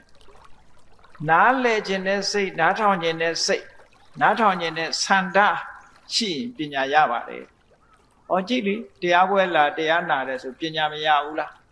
။ဒါနာခြင်းနဲ့စိတ်အရင်ကြောင့်မို့လို့နာခြင်းနဲ့စိတ်ကြောင့်ဒီပညာရတာ။တရားနာနေတဲ့အချိန်လည်းပဲကြိုးစားပြီးတော့မှတ်မှတ်သားသားနာမယ်ဆိုတဲ့စိတ်ရှိတဲ့လူကမမှတ်မိဘူးလား။ ဒါကိုပြောတာမြတ်စွာဘုရားကပညာရချင်တယ်ဆိုရင်တတ်ချင်တဲ့စိတ်ကအဓိကဟောတတ်ချင်တဲ့စိတ်ရှိရင်တတ်ပြီရှင်းတော့ဆရာတော်ကြီးတို့ကပြောတယ်မင်းစာတတ်ချင်လားလို့တတ်ချင်ပါတယ်တတ်ချင်တတ်ပြီကွာလို့ပြောဘာဖြစ်လို့တော့ဆိုတတ်ချင်တဲ့စိတ်ဟာဒါမဟုတ်ဘူးပဲစာတတ်ဖို့ရအတွက်တတ်ချင်တဲ့စိတ်ဟာအဓိကကြဒါကြောင့်မို့လို့ပညာရဖို့ရအတွက်ပညာရချင်တဲ့သင်ကျင်တဲ့စိတ်ဟာအဓိကမကြဘူးလားကြတယ်သင်ကျင်တဲ့စိတ်ရှိတဲ့ပုဂ္ဂိုလ်ကမှပညာကိုရအောင်သင်တာဒါကြောင့်မို့မြတ်စွာဘုရားသုတ္တုတလဗ္ဗတိပညာဆိုလဲခုနလိုအဆင့်ဆင့်ပဲလောကီပညာရှိတယ်လောကုတ္တရာပညာရှိတယ်သိကျင်တယ်ပညာတစ်ခုတည်းတစ်ခုမြင်လာတယ်ဝိပဿနာပညာဆိုတာဘယ်လိုဟာတော့မဲ့ပညာဆိုတာဘယ်လိုဟာတော့တတ်ချင်လာတယ်တတ်ချင်လို့ကြိုးစားတယ်သင်တယ်ဒါမြတ်စွာဘုရားပညာရခြင်းအကြောင်းကိုရှင်းဒါဖြင့်ဗျာလောကီလူတွေဘဝမှာနေ့စဉ်သုံးဖို့ပစ္စည်းဥစ္စာမရှိရင်လည်းမဖြစ်ဘူးတဲ့ဘဝအရေးမှာနေ့စဉ်စားဖို့အတွက်ပစ္စည်းဥစ္စာကရှိဖို့လိုသေးတယ်ခုနကပြောရတဲ့ပစ္စည်းဥစ္စာကတတ္ထာဆိုတဲ့ပစ္စည်းဥစ္စာအခိုင်အမာဆုံးကိုရည်ညွှန်းပြီးတော့ပြောတာနေ့စဉ်စားဖို့အတွက်ပတ်စံရောမလိုအပ်ဘူးလားလိုအပ်တယ်အဲ့ဒီလိုလောကီဓနတွေရဖို့အတွက်ကြတော့ဘာလို့ရမှာတော့ဆိုမြတ်စွာဘုရားဥဋ္ဌာတံဝိန္ဒတိဓနံလုံလဝိရိယရှိကြိုးစားပါဟုတ်ကလားပฏิရူပကာရီဒုရဝဥဋ္ဌာတဝိန္ဒတိဓနံပစ္စည်းဥစ္စာရခြင်းရနိုင်တဲ့နိလန်းကိုကျင့်သုံးတဲ့ကြိုးစားတဲ့လုံလဝိရိယရှိရမယ်တဲ့လုံလဝိရိယရှိပြီးတော့တက်ကြွကြိုးစားအထုတ်လို့ရှိရင်လောကမှာရှိတဲ့စီးပွားဥစ္စာတွေတိုးတက်လာနိုင်တယ်ဒါကတော့ဟုတ်တာပဲမှာနော်မြတ်စွာဘုရားပြောတဲ့ထဲမှာပฏิရူပကာရီဆိုတာပါသေးတယ်အဲ့ဒါဘာကိုရည်ညွှန်းတာတော့ဆိုရင်ပစ္စည်းဥစ္စာကြီးပွားခြင်းရခြင်းအတွက်ကကြိုးစားဆိုတာဒါအဓိကတစ်ခု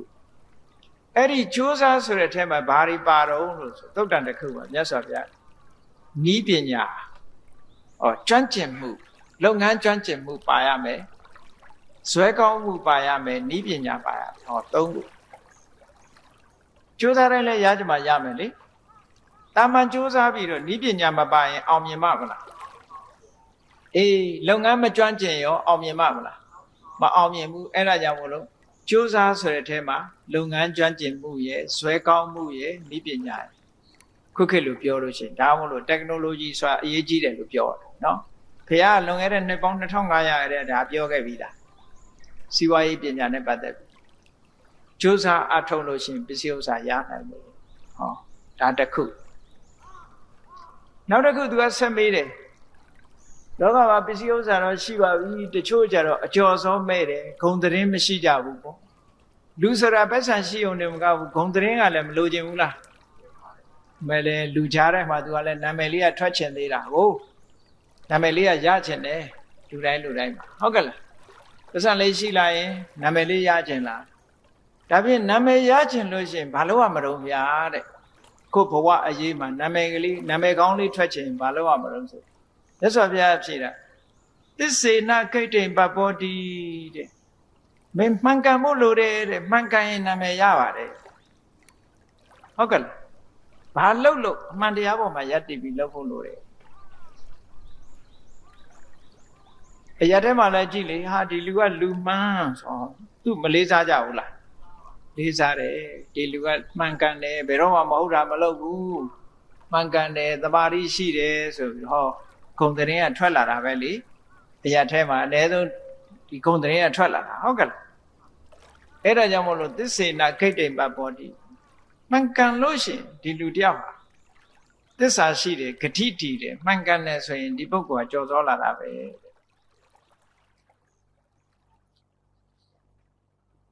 မှန်ကန်လို့ရှိရင် तू ကထင်ရှားကြော်စောလာကောင်းပြီဗျာတဲ့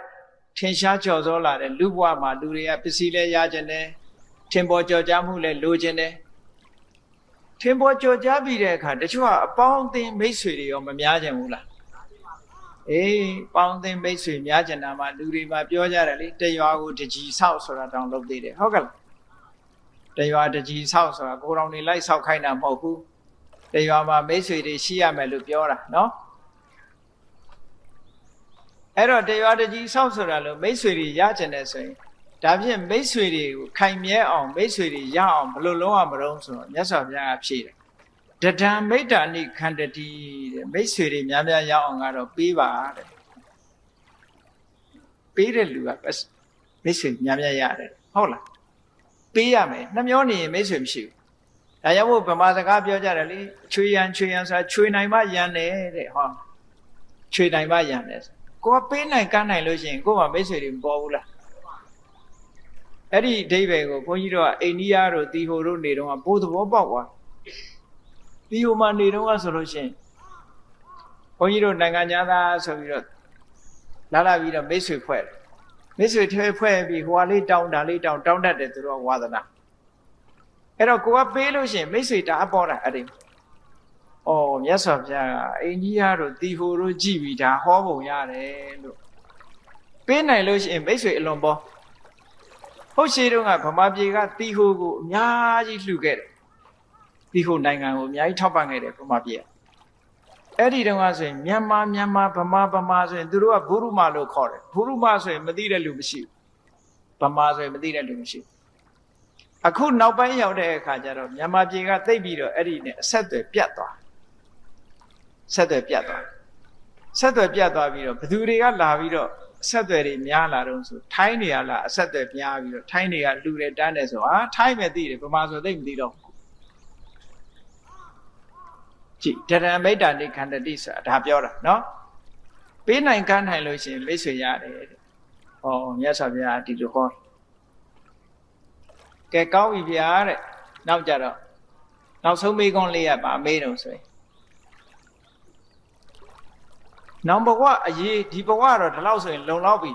မိတ်ဆွေတွေလည်းပေါ်ပြီအကျော်စောတွေလည်းရပြီပစ္စည်းဥစ္စာတွေလည်းချမ်းသာနေပြီပညာလည်းရပြီဆိုမလုံလောက်သေးဘူးလားလုံလောက်သွားပြီဒါပေမဲ့နောင်ဘဝအရေးစိတ်အေးဖို့အတွက်ဘာလို့သေးတော့နောင်ဘဝအရေးစိတ်အေးဖို့အတွက်ဘာလို့သေးတော့ဆိုတော့မြတ်စွာဘုရားကသူမေးတယ်ရှင်ဘုရားနောင်ဘဝမှာစိတ်အေးဖို့အတွက်ဘာတွေလိုတော့ဘယ်တရားတွေဘယ်ရာတွေကိုကျင့်သုံးမှနောင်ဘဝအရေးစိတ်အေးမလဲဆိုမြတ်စွာဘုရားသစ္ဆံဓမ္မောဒိဋ္ဌိစာကောဆိုပြီးတော့တရားလေးမျိုးကိုဟောတယ်သစ္စာဆိုတဲ့အမှန်တရားရှိဖို့လိုတယ်တဲ့နောင်ဘဝအတွက်ဓမ္မောဆိုတဲ့အသိပညာရှိဖို့လိုတယ်ဒိဋ္ဌိဆိုတဲ့လုံလဝိရိယရှိဖို့လိုတယ်စာခလို့ဆိုတဲ့ခုနစွန့်ကြဲပေးကမ်းမှုဆိုတာရှိဖို့လိုတယ်ဘဝခရီးအတွက်နောင်ဘဝခရီးအတွက်စိတ်ချရအောင်ဘဝအရေးမှာစိတ်အေးရအောင်လိုအပ်တဲ့အချက်တွေကတော့မှန်ကန်တာကိုပြောဖို့လိုတယ်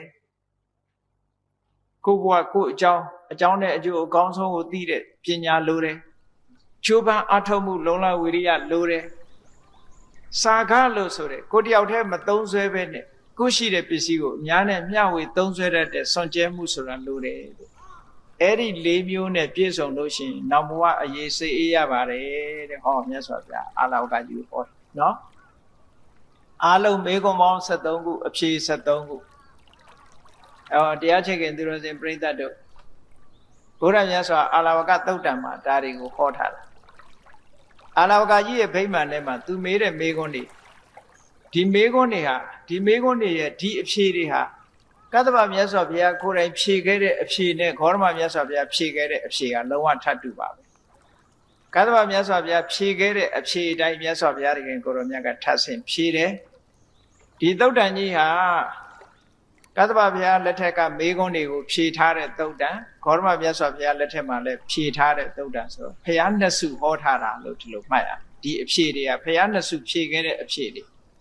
ဘဝအရေးစိတ်အေးဖို့ရအတွက်ကြည့်အခုပြောခဲ့တဲ့အချက်လက်တွေမိမိတို့တဏ္ဍာမှာမရှိသေးလို့ရှိရင်ရှိအောင်ကြိုးစားအထောက်ဖို့မလိုအပ်ဘူးလားဒါတရားနာပြီးရင်အရေးတကြီးလိုက်နိုင်ရမှာဒီချက်တွေကိုမှတ်သားပြီးတော့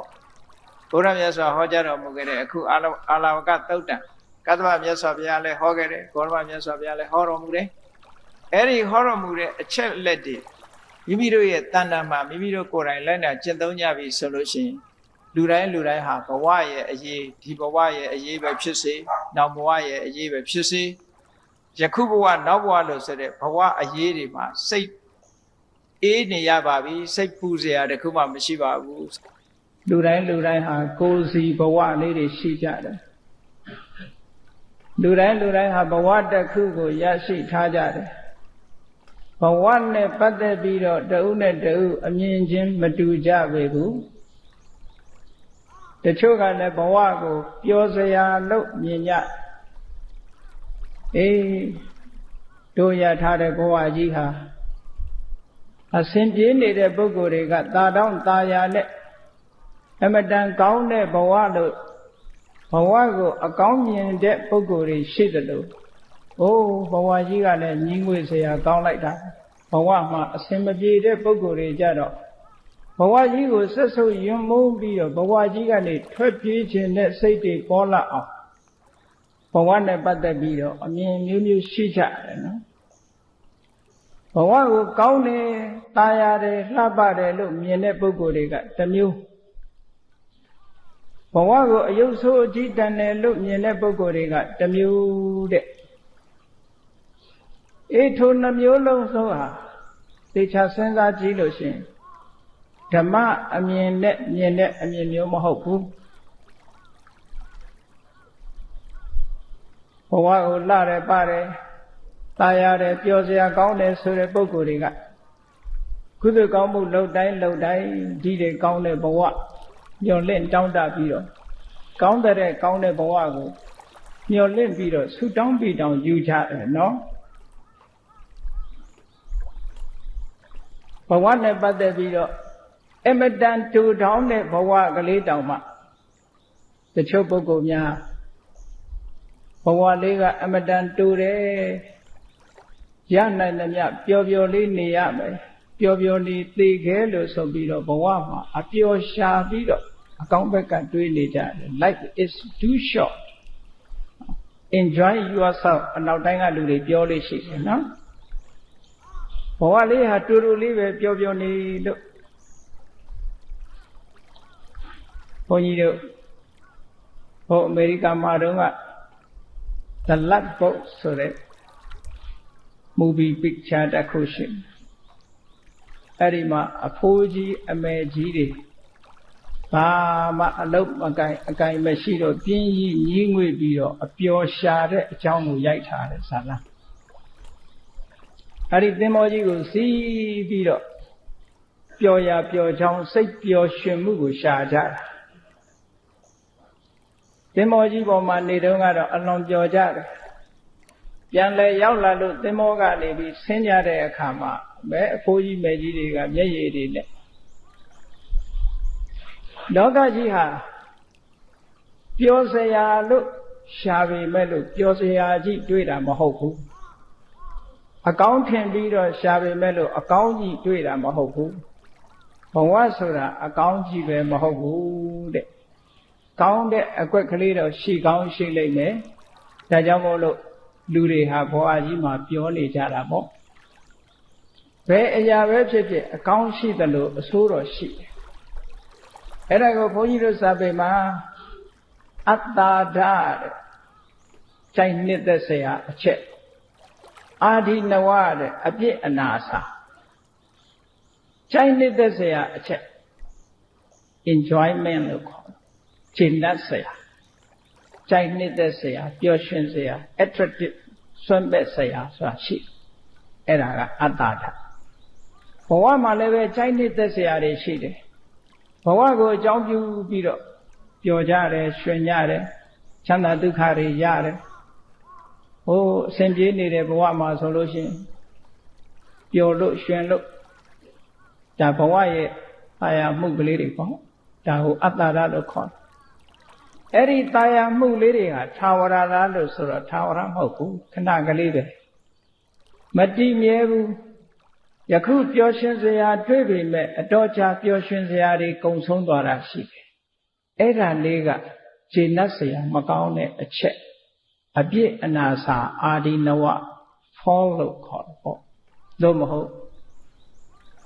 unsatisfactoriness ခြေနှက်စရာမကောင်းတဲ့အချက် လောကမှာတတ္တဝါတွေပျော်ပြီးတော့ဘဝမှာပျော်နေကြတာဆိုဘဝမှာပျော်စရာရှိလို့ပျော်တယ်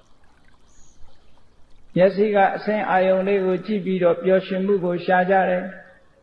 နားကသာယာတဲ့အသံလေးကိုနားထောင်ပြီးတော့ပျော်ရွှင်မှုကိုရှားကြတယ်နှာခေါင်းကမွှေးကြိုင်းတဲ့အနံ့လေးကိုနမ်းရှုပြီးတော့ပျော်ရွှင်မှုကိုရှားကြတယ်လျှာကကြိုက်နေတဲ့အရာသာလေးကိုခံစားပြီးတော့ပျော်ရွှင်မှုကိုရှားကြတယ်ခန္ဓာကိုယ်ကြီးကလည်းပဲအထီးတွေ့ตาယာမှုလေးတွေနဲ့ตาယာတဲ့အထီးတွေ့လေးတွေကိုထိတွေ့ပြီးတော့ပျော်ရွှင်မှုကိုရှားကြတယ်တဲ့ကြိုက်နေတဲ့ဆရာတွေပျော်ရွှင်စရာတွေဘဝအရင်ဤပြုပြီးတော့ရကြတယ်ဒါကြောင့်မို့လို့ဘဝကြီးကိုပျော်စရာလို့မြင်တဲ့ပုဂ္ဂိုလ်ရှိတချို့ကြတော့ဘဝကြီးနဲ့ပတ်သက်လာပြီးအစင်မပြေကြဘူးနေထိုင်လဲအစင်မပြေဘူးစားရေးတောက်ရေးလဲအစင်မပြေဘူးဒုက္ခတွေနဲ့ဖြစ်နေတဲ့ဘဝကြီးရောက်လာတဲ့အခါကျတော့အဲ့ဒီဘဝကြီးနဲ့ပတ်သက်ပြီးတော့ခြေနှက်နှစ်သိမ့်မှုမရှိတော့ဘဝကြီးကနေထွက်ပြေးခြင်းတဲ့စိတ်တွေပေါက်နေကြနောက်ဆုံးမှာကိုယ့်အဆုံးစီရင်ဆူဆိုင်လောက်ပြီးတော့ဘဝကထွက်ပြေးသွားတဲ့ပုဂ္ဂိုလ်တွေရှိအဲ့ဒီပုဂ္ဂိုလ်တွေကဘဝကိုတချို့ကပျော်စရာလို့မြင်တယ်လို့တချို့ကလည်းပဲဘဝဆိုးွားတယ်လို့မြင်တယ်တဲ့ညီငွေစရာကြီးစိတ်ပြည့်စရာကြီးလို့မြင်တယ်အဲ့ဒီအမြင်နှမျိုးဟာအကောင်းမြင်တဲ့ပုဂ္ဂိုလ်တွေကြတော့ pessimism activism လို့ခေါ်တယ်အဆိုးမြင်တာကြတော့ pessimism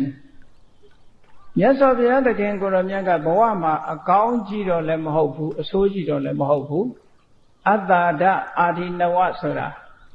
အတ္တာဒလို့ဆိုတဲ့အာယာစရာတွေနှစ်သက်စရာတွေရှိတယ်လို့အာဒီနဝဆိုတဲ့အပြစ်တွေလည်းရှိတယ်ဒါကြောင့်မို့လို့ဒီနှစ်ခုကိုခွဲခြားကွဲပြားမြင်နာမှဓမ္မရဲ့အမြင်လို့ဒီလိုပြောမှာ realism ပေါ့ဒါကြောင့်မို့လို့ဘဝကိုအမြင်အမျိုးနဲ့ကြီးတဲ့အခါဘုန်းကြီးတို့ဒီကနေ့ညဘဝရဲ့အသွင်ကိုဓမ္မနဲ့ကြည့်ရအောင်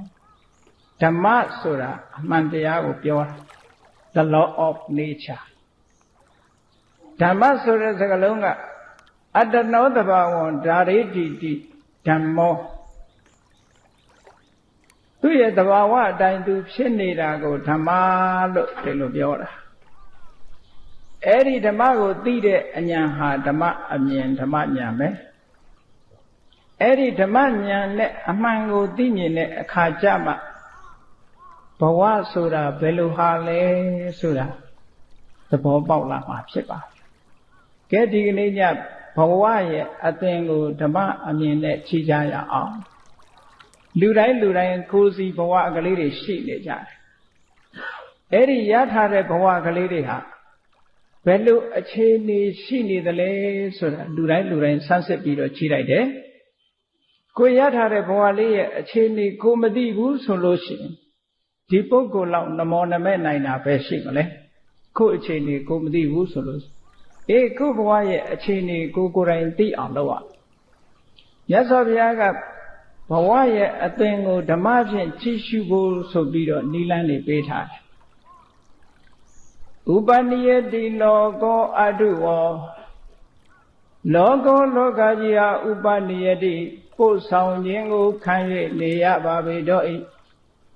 အတုဝောတည်မြဲတဲ့သဘာဝမရှိပါချေဟောလောကကြီးကိုစဉ်းစားပြီးတော့ချိတို့ဘဝဟာတစ်ခုကနေတစ်ခုဆွဲပို့တွန်းပို့ခြင်းကိုခံနေရတယ်တည်ငြိမ်နေတာမဟုတ်ဘူးရပ်နေတာမဟုတ်ဘူးတဲ့ကဲစဉ်းစားကြည့်လိုက်ဘုန်းကြီးတို့ကိုယ့်ဘဝလေးကိုကိုယ်အာရုံစိုက်မိခင်ဝမ်းကချွတ်လာတဲ့အရွယ်နဲ့အခုအသက်80 80ရှိတဲ့အရွယ်တူသေးရဲ့လားတူတော့ဘူးเนาะအဲ့ဒါတနေ့တည်းဝုန်းကနေပြောင်းလာတာလားမိနစ်ပိုင်းအလိုက်စက္ကန့်ပိုင်းအလိုက်ပြောင်းနေတာလားအဲ့တော့ခန္ဓာကိုယ်ကြီးဘုန်းကြီးတို့ဘဝကြီးကိုတခုကဆွဲပြီးတော့တွန်းပို့နေတာမဟုတ်လားအဲ့ဒါကိုမြတ်စွာဘုရားကလောကကြီးကိုဥပနိယတိ ဆွဲဆောင်တွန်းပို့၍နေအပ်ပါပြီတော့လောကကြီးဟာဆွဲခေါ်ခံနေရတယ်သို့မဟုတ် push လောက်ခံနေရတယ်ကြည့်လေငယ်စဉ်တောင်ချိတ်ကလေးဘဝလေးကနေတပြေးပြေးကြီးလာလိုက်ကြီးလာတာအကောင်းကြီးတာမဟုတ်ဘူးကောင်းဘောကသပင်လေးတွေဖြူလာတဲ့ဗဇက်ထဲကသွားလေးတွေတစ်ချောင်းပြီးတစ်ချောင်းပြုတ်ထွက်လာတယ်မျက်လုံးလေးကလည်းမျက်စိလေးကမှုံလာတယ်ဝါလာတယ်နားလေးကတီးလာတယ်ခါးလေးကကိုင်းလာတယ်အကောင်းပဲတွန်းပို့တာမဟုတ်အဆိုးကိုတွန်းပို့နေတာလူရဲ့သဘာဝကိုကြည့်မယ်ဆိုလို့ရှိရင်လူတွေဟာတဖြည်းဖြည်းပြိုးလာတာလားတဖြည်းဖြည်းအိုးလာတာလားအေးနေ့စဉ်နဲ့အမျှလူတွေဟာမကောင်းတဲ့ဘက်ကိုတွန်းပို့ဘယ်သူကတွန်းပို့ဇာတိဆိုတဲ့တရားလေးရလာတဲ့အချိန်ကနေစပြီးတော့ထိုဇာတိကနေပြီးဘယ်ကိုပို့ပြနေတာတော့စရာဆိုတဲ့မှတ်တိုင်ကိုရောက်အောင်ပို့နေတာနော်လူတွေတင်လားလို့ဆိုတော့မဟုတ်ဘူးလောကကြီးတစ်ခုလုံးပန်းပွင့်လေးတွေကိုကြည့်ပေါ့ပန်းပွင့်လေးတွေကအစကလေးကပန်းအဖူးကလေးပေါ်လာအဖူးကလေးကနေပြီးတော့ရင့်လာတဲ့အခါကျတော့ပွင့်လာပြီးရင်ဘာဖြစ်လာတော့နွမ်းလာတယ်နွမ်းပြီးတော့ဘာဖြစ်သွားတော့ချွေသွားတယ်ဒီလိုဖူးပွင့်နွမ်းချွေဟောပန်းရဲ့သဘာဝထို့တူပဲလူတွေရဲ့သဘာဝကြည့်လိုက်ဒီတိုင်းပဲဘယ်ရာကိုပဲကြည့်ဒီတိုင်းကြည့်ပဲကောင်းတော့အဲ့တော့40နဲ့အမျှတို့တွေတို့ရဲ့ဘဝကြီးဟာတည်ငြိမ်နေတာမဟုတ်ဘူးရပ်နေတာမဟုတ်ဘူးတရွေ့ရွေ့နဲ့အဆိုးဘက်ကိုသွားနေတာခြေတလန်းပြီးတလန်းတရက်ပြီးတရက်ပြီးတရက်အိုတဲ့ဘက်ကိုဇရာဆိုတဲ့ဘက်မှတ်တိုင်ကြီးဘက်ကိုတွန်းပို့ဇရာမှတ်တိုင်ရောက်သွားပြန်တော့လေဇရာကဒီတိုင်းရပ်နေတာမဟုတ်ဘူးဘယ်ကိုတွန်းပို့လိုက်ပြန်တော့ဆိုရင်ဗျာတိဘက်ကိုတွန်းပို့လိုက်ပြန်နေအိုးလာပြီဆိုလို့ရှိရင်ဟုတ်ကလားဘာမှမကောင်းတော့ဘူးအိုးလာလို့ရှိရင်မျက်စိကလည်းမကောင်းနားကလည်းမကောင်းခါးကလည်းမကောင်းဘယ်ဟာမှမကောင်းဒါပဲလို့ဘဝကိုပြောနေကြတဲ့ပုဂ္ဂိုလ်တွေကကောင်းတာလေးကိုတော့ရွေးပြောတယ်ဘုန်းကြီးတို့တခါတော့ကဒကာကြီးတယောက်လာလို့နှုတ်ဆက်ရင်မေးလိုက်တယ်ဒကာကြီးနေကောင်းလားလို့ဆိုတော့ဓမ္မဗျာတဲ့လူကတော့နေကောင်းပါတယ်ဒုကမကောင်းဘူးဗျာတဲ့နော်လူကနေကောင်းပါတယ်ဗျာဒုကမကောင်းဘူးဆိုတော့ဘုန်းကြီးကဒကာကြီးဒုကလူထဲမပါဘူးလားလို့ကောင်းတာလေးကိုရွေးပြောချင်သေးတာဟုတ်ကဲ့လားမကောင်းတာလေးကိုလည်းရွေးပြောချင်တယ်ဒုနဲ့လူကတူတူပဲမဟုတ်ဘူးလားအဲ့တော့လူကတော့ကောင်းပါတယ်ဗျာမျက်စိကမကောင်းလူကတော့ကောင်းပါတယ်ဗျာနားကမကောင်းဟောမကောင်းတာလေးနဲ့ကောင်းတာလေးကိုခွဲလိုက်ချင်သေးတာနော်အမှန်ကတော့ကောင်းတာဆိုတာမရှိပါဘူး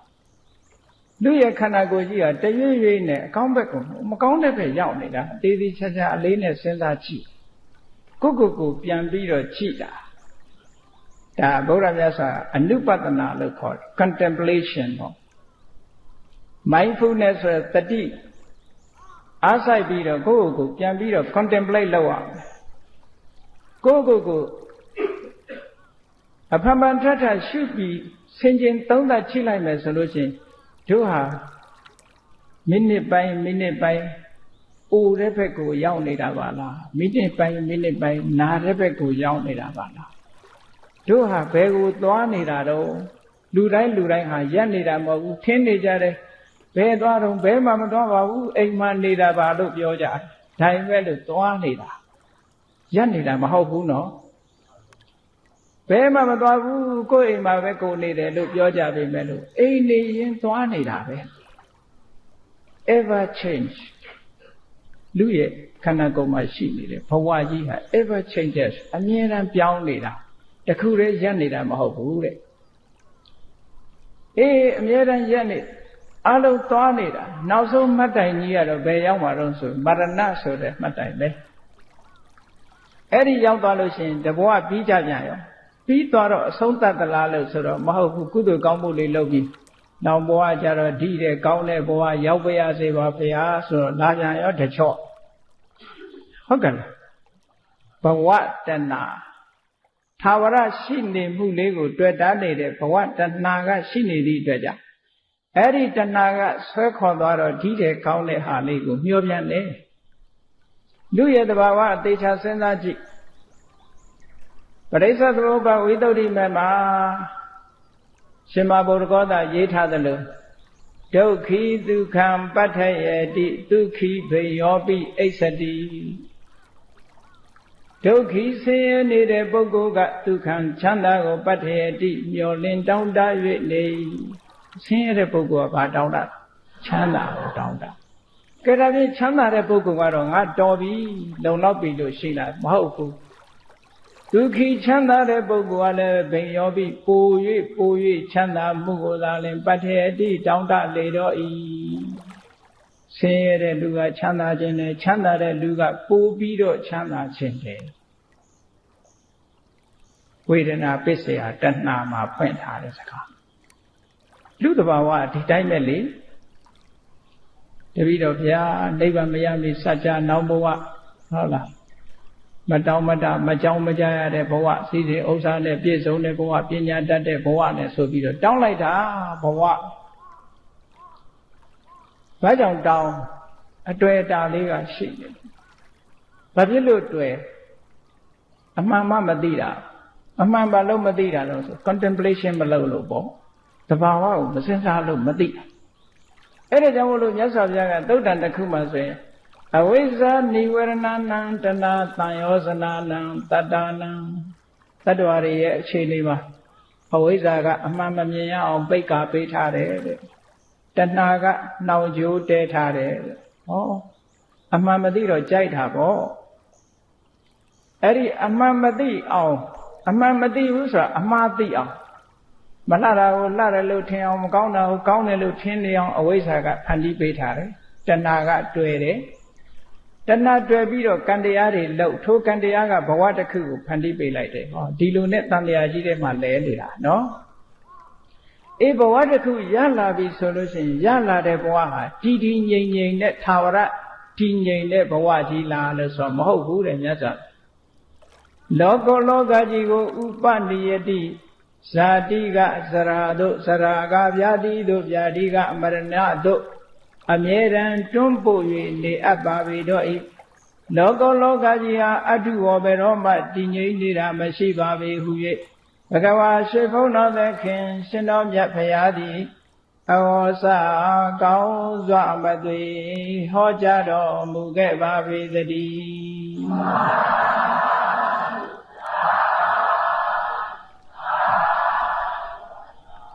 ဒါဘဝရဲ့အသွင်ကိုဓမ္မအမြင်နဲ့ချိန်လိုက်တာဟုတ်ကဲ့လား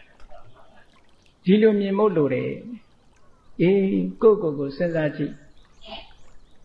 မနဲ့မိုးတောက်လင်းရောက်ပြီးညချမ်းရောက်လာလို့အိယာဝင်တော့မယ်ဆိုလို့ရှင်ငါမနဲ့တုန်းကရှိတဲ့စိတ်တွေရုပ်တွေအခုမရှိတော့ဘူးဒီကနေ့ရှိတဲ့စိတ်တွေရုပ်တွေနောက်ရက်မရှိတော့ဘူး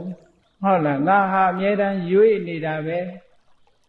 အေယောရီမြည်ကြီးဟာတရွေ့ရွေ့စီးဆင်းနေတယ်လို့ငါရဲ့တဏ္ဍာမှာရှိတဲ့ငါရဲ့ဘဝကြီးဟာတဖြည်းဖြည်းရွေ့နေတာပါလားလို့ဆင်ញင်သုံးသပ်ထိုက်တယ်ဟုတ်လား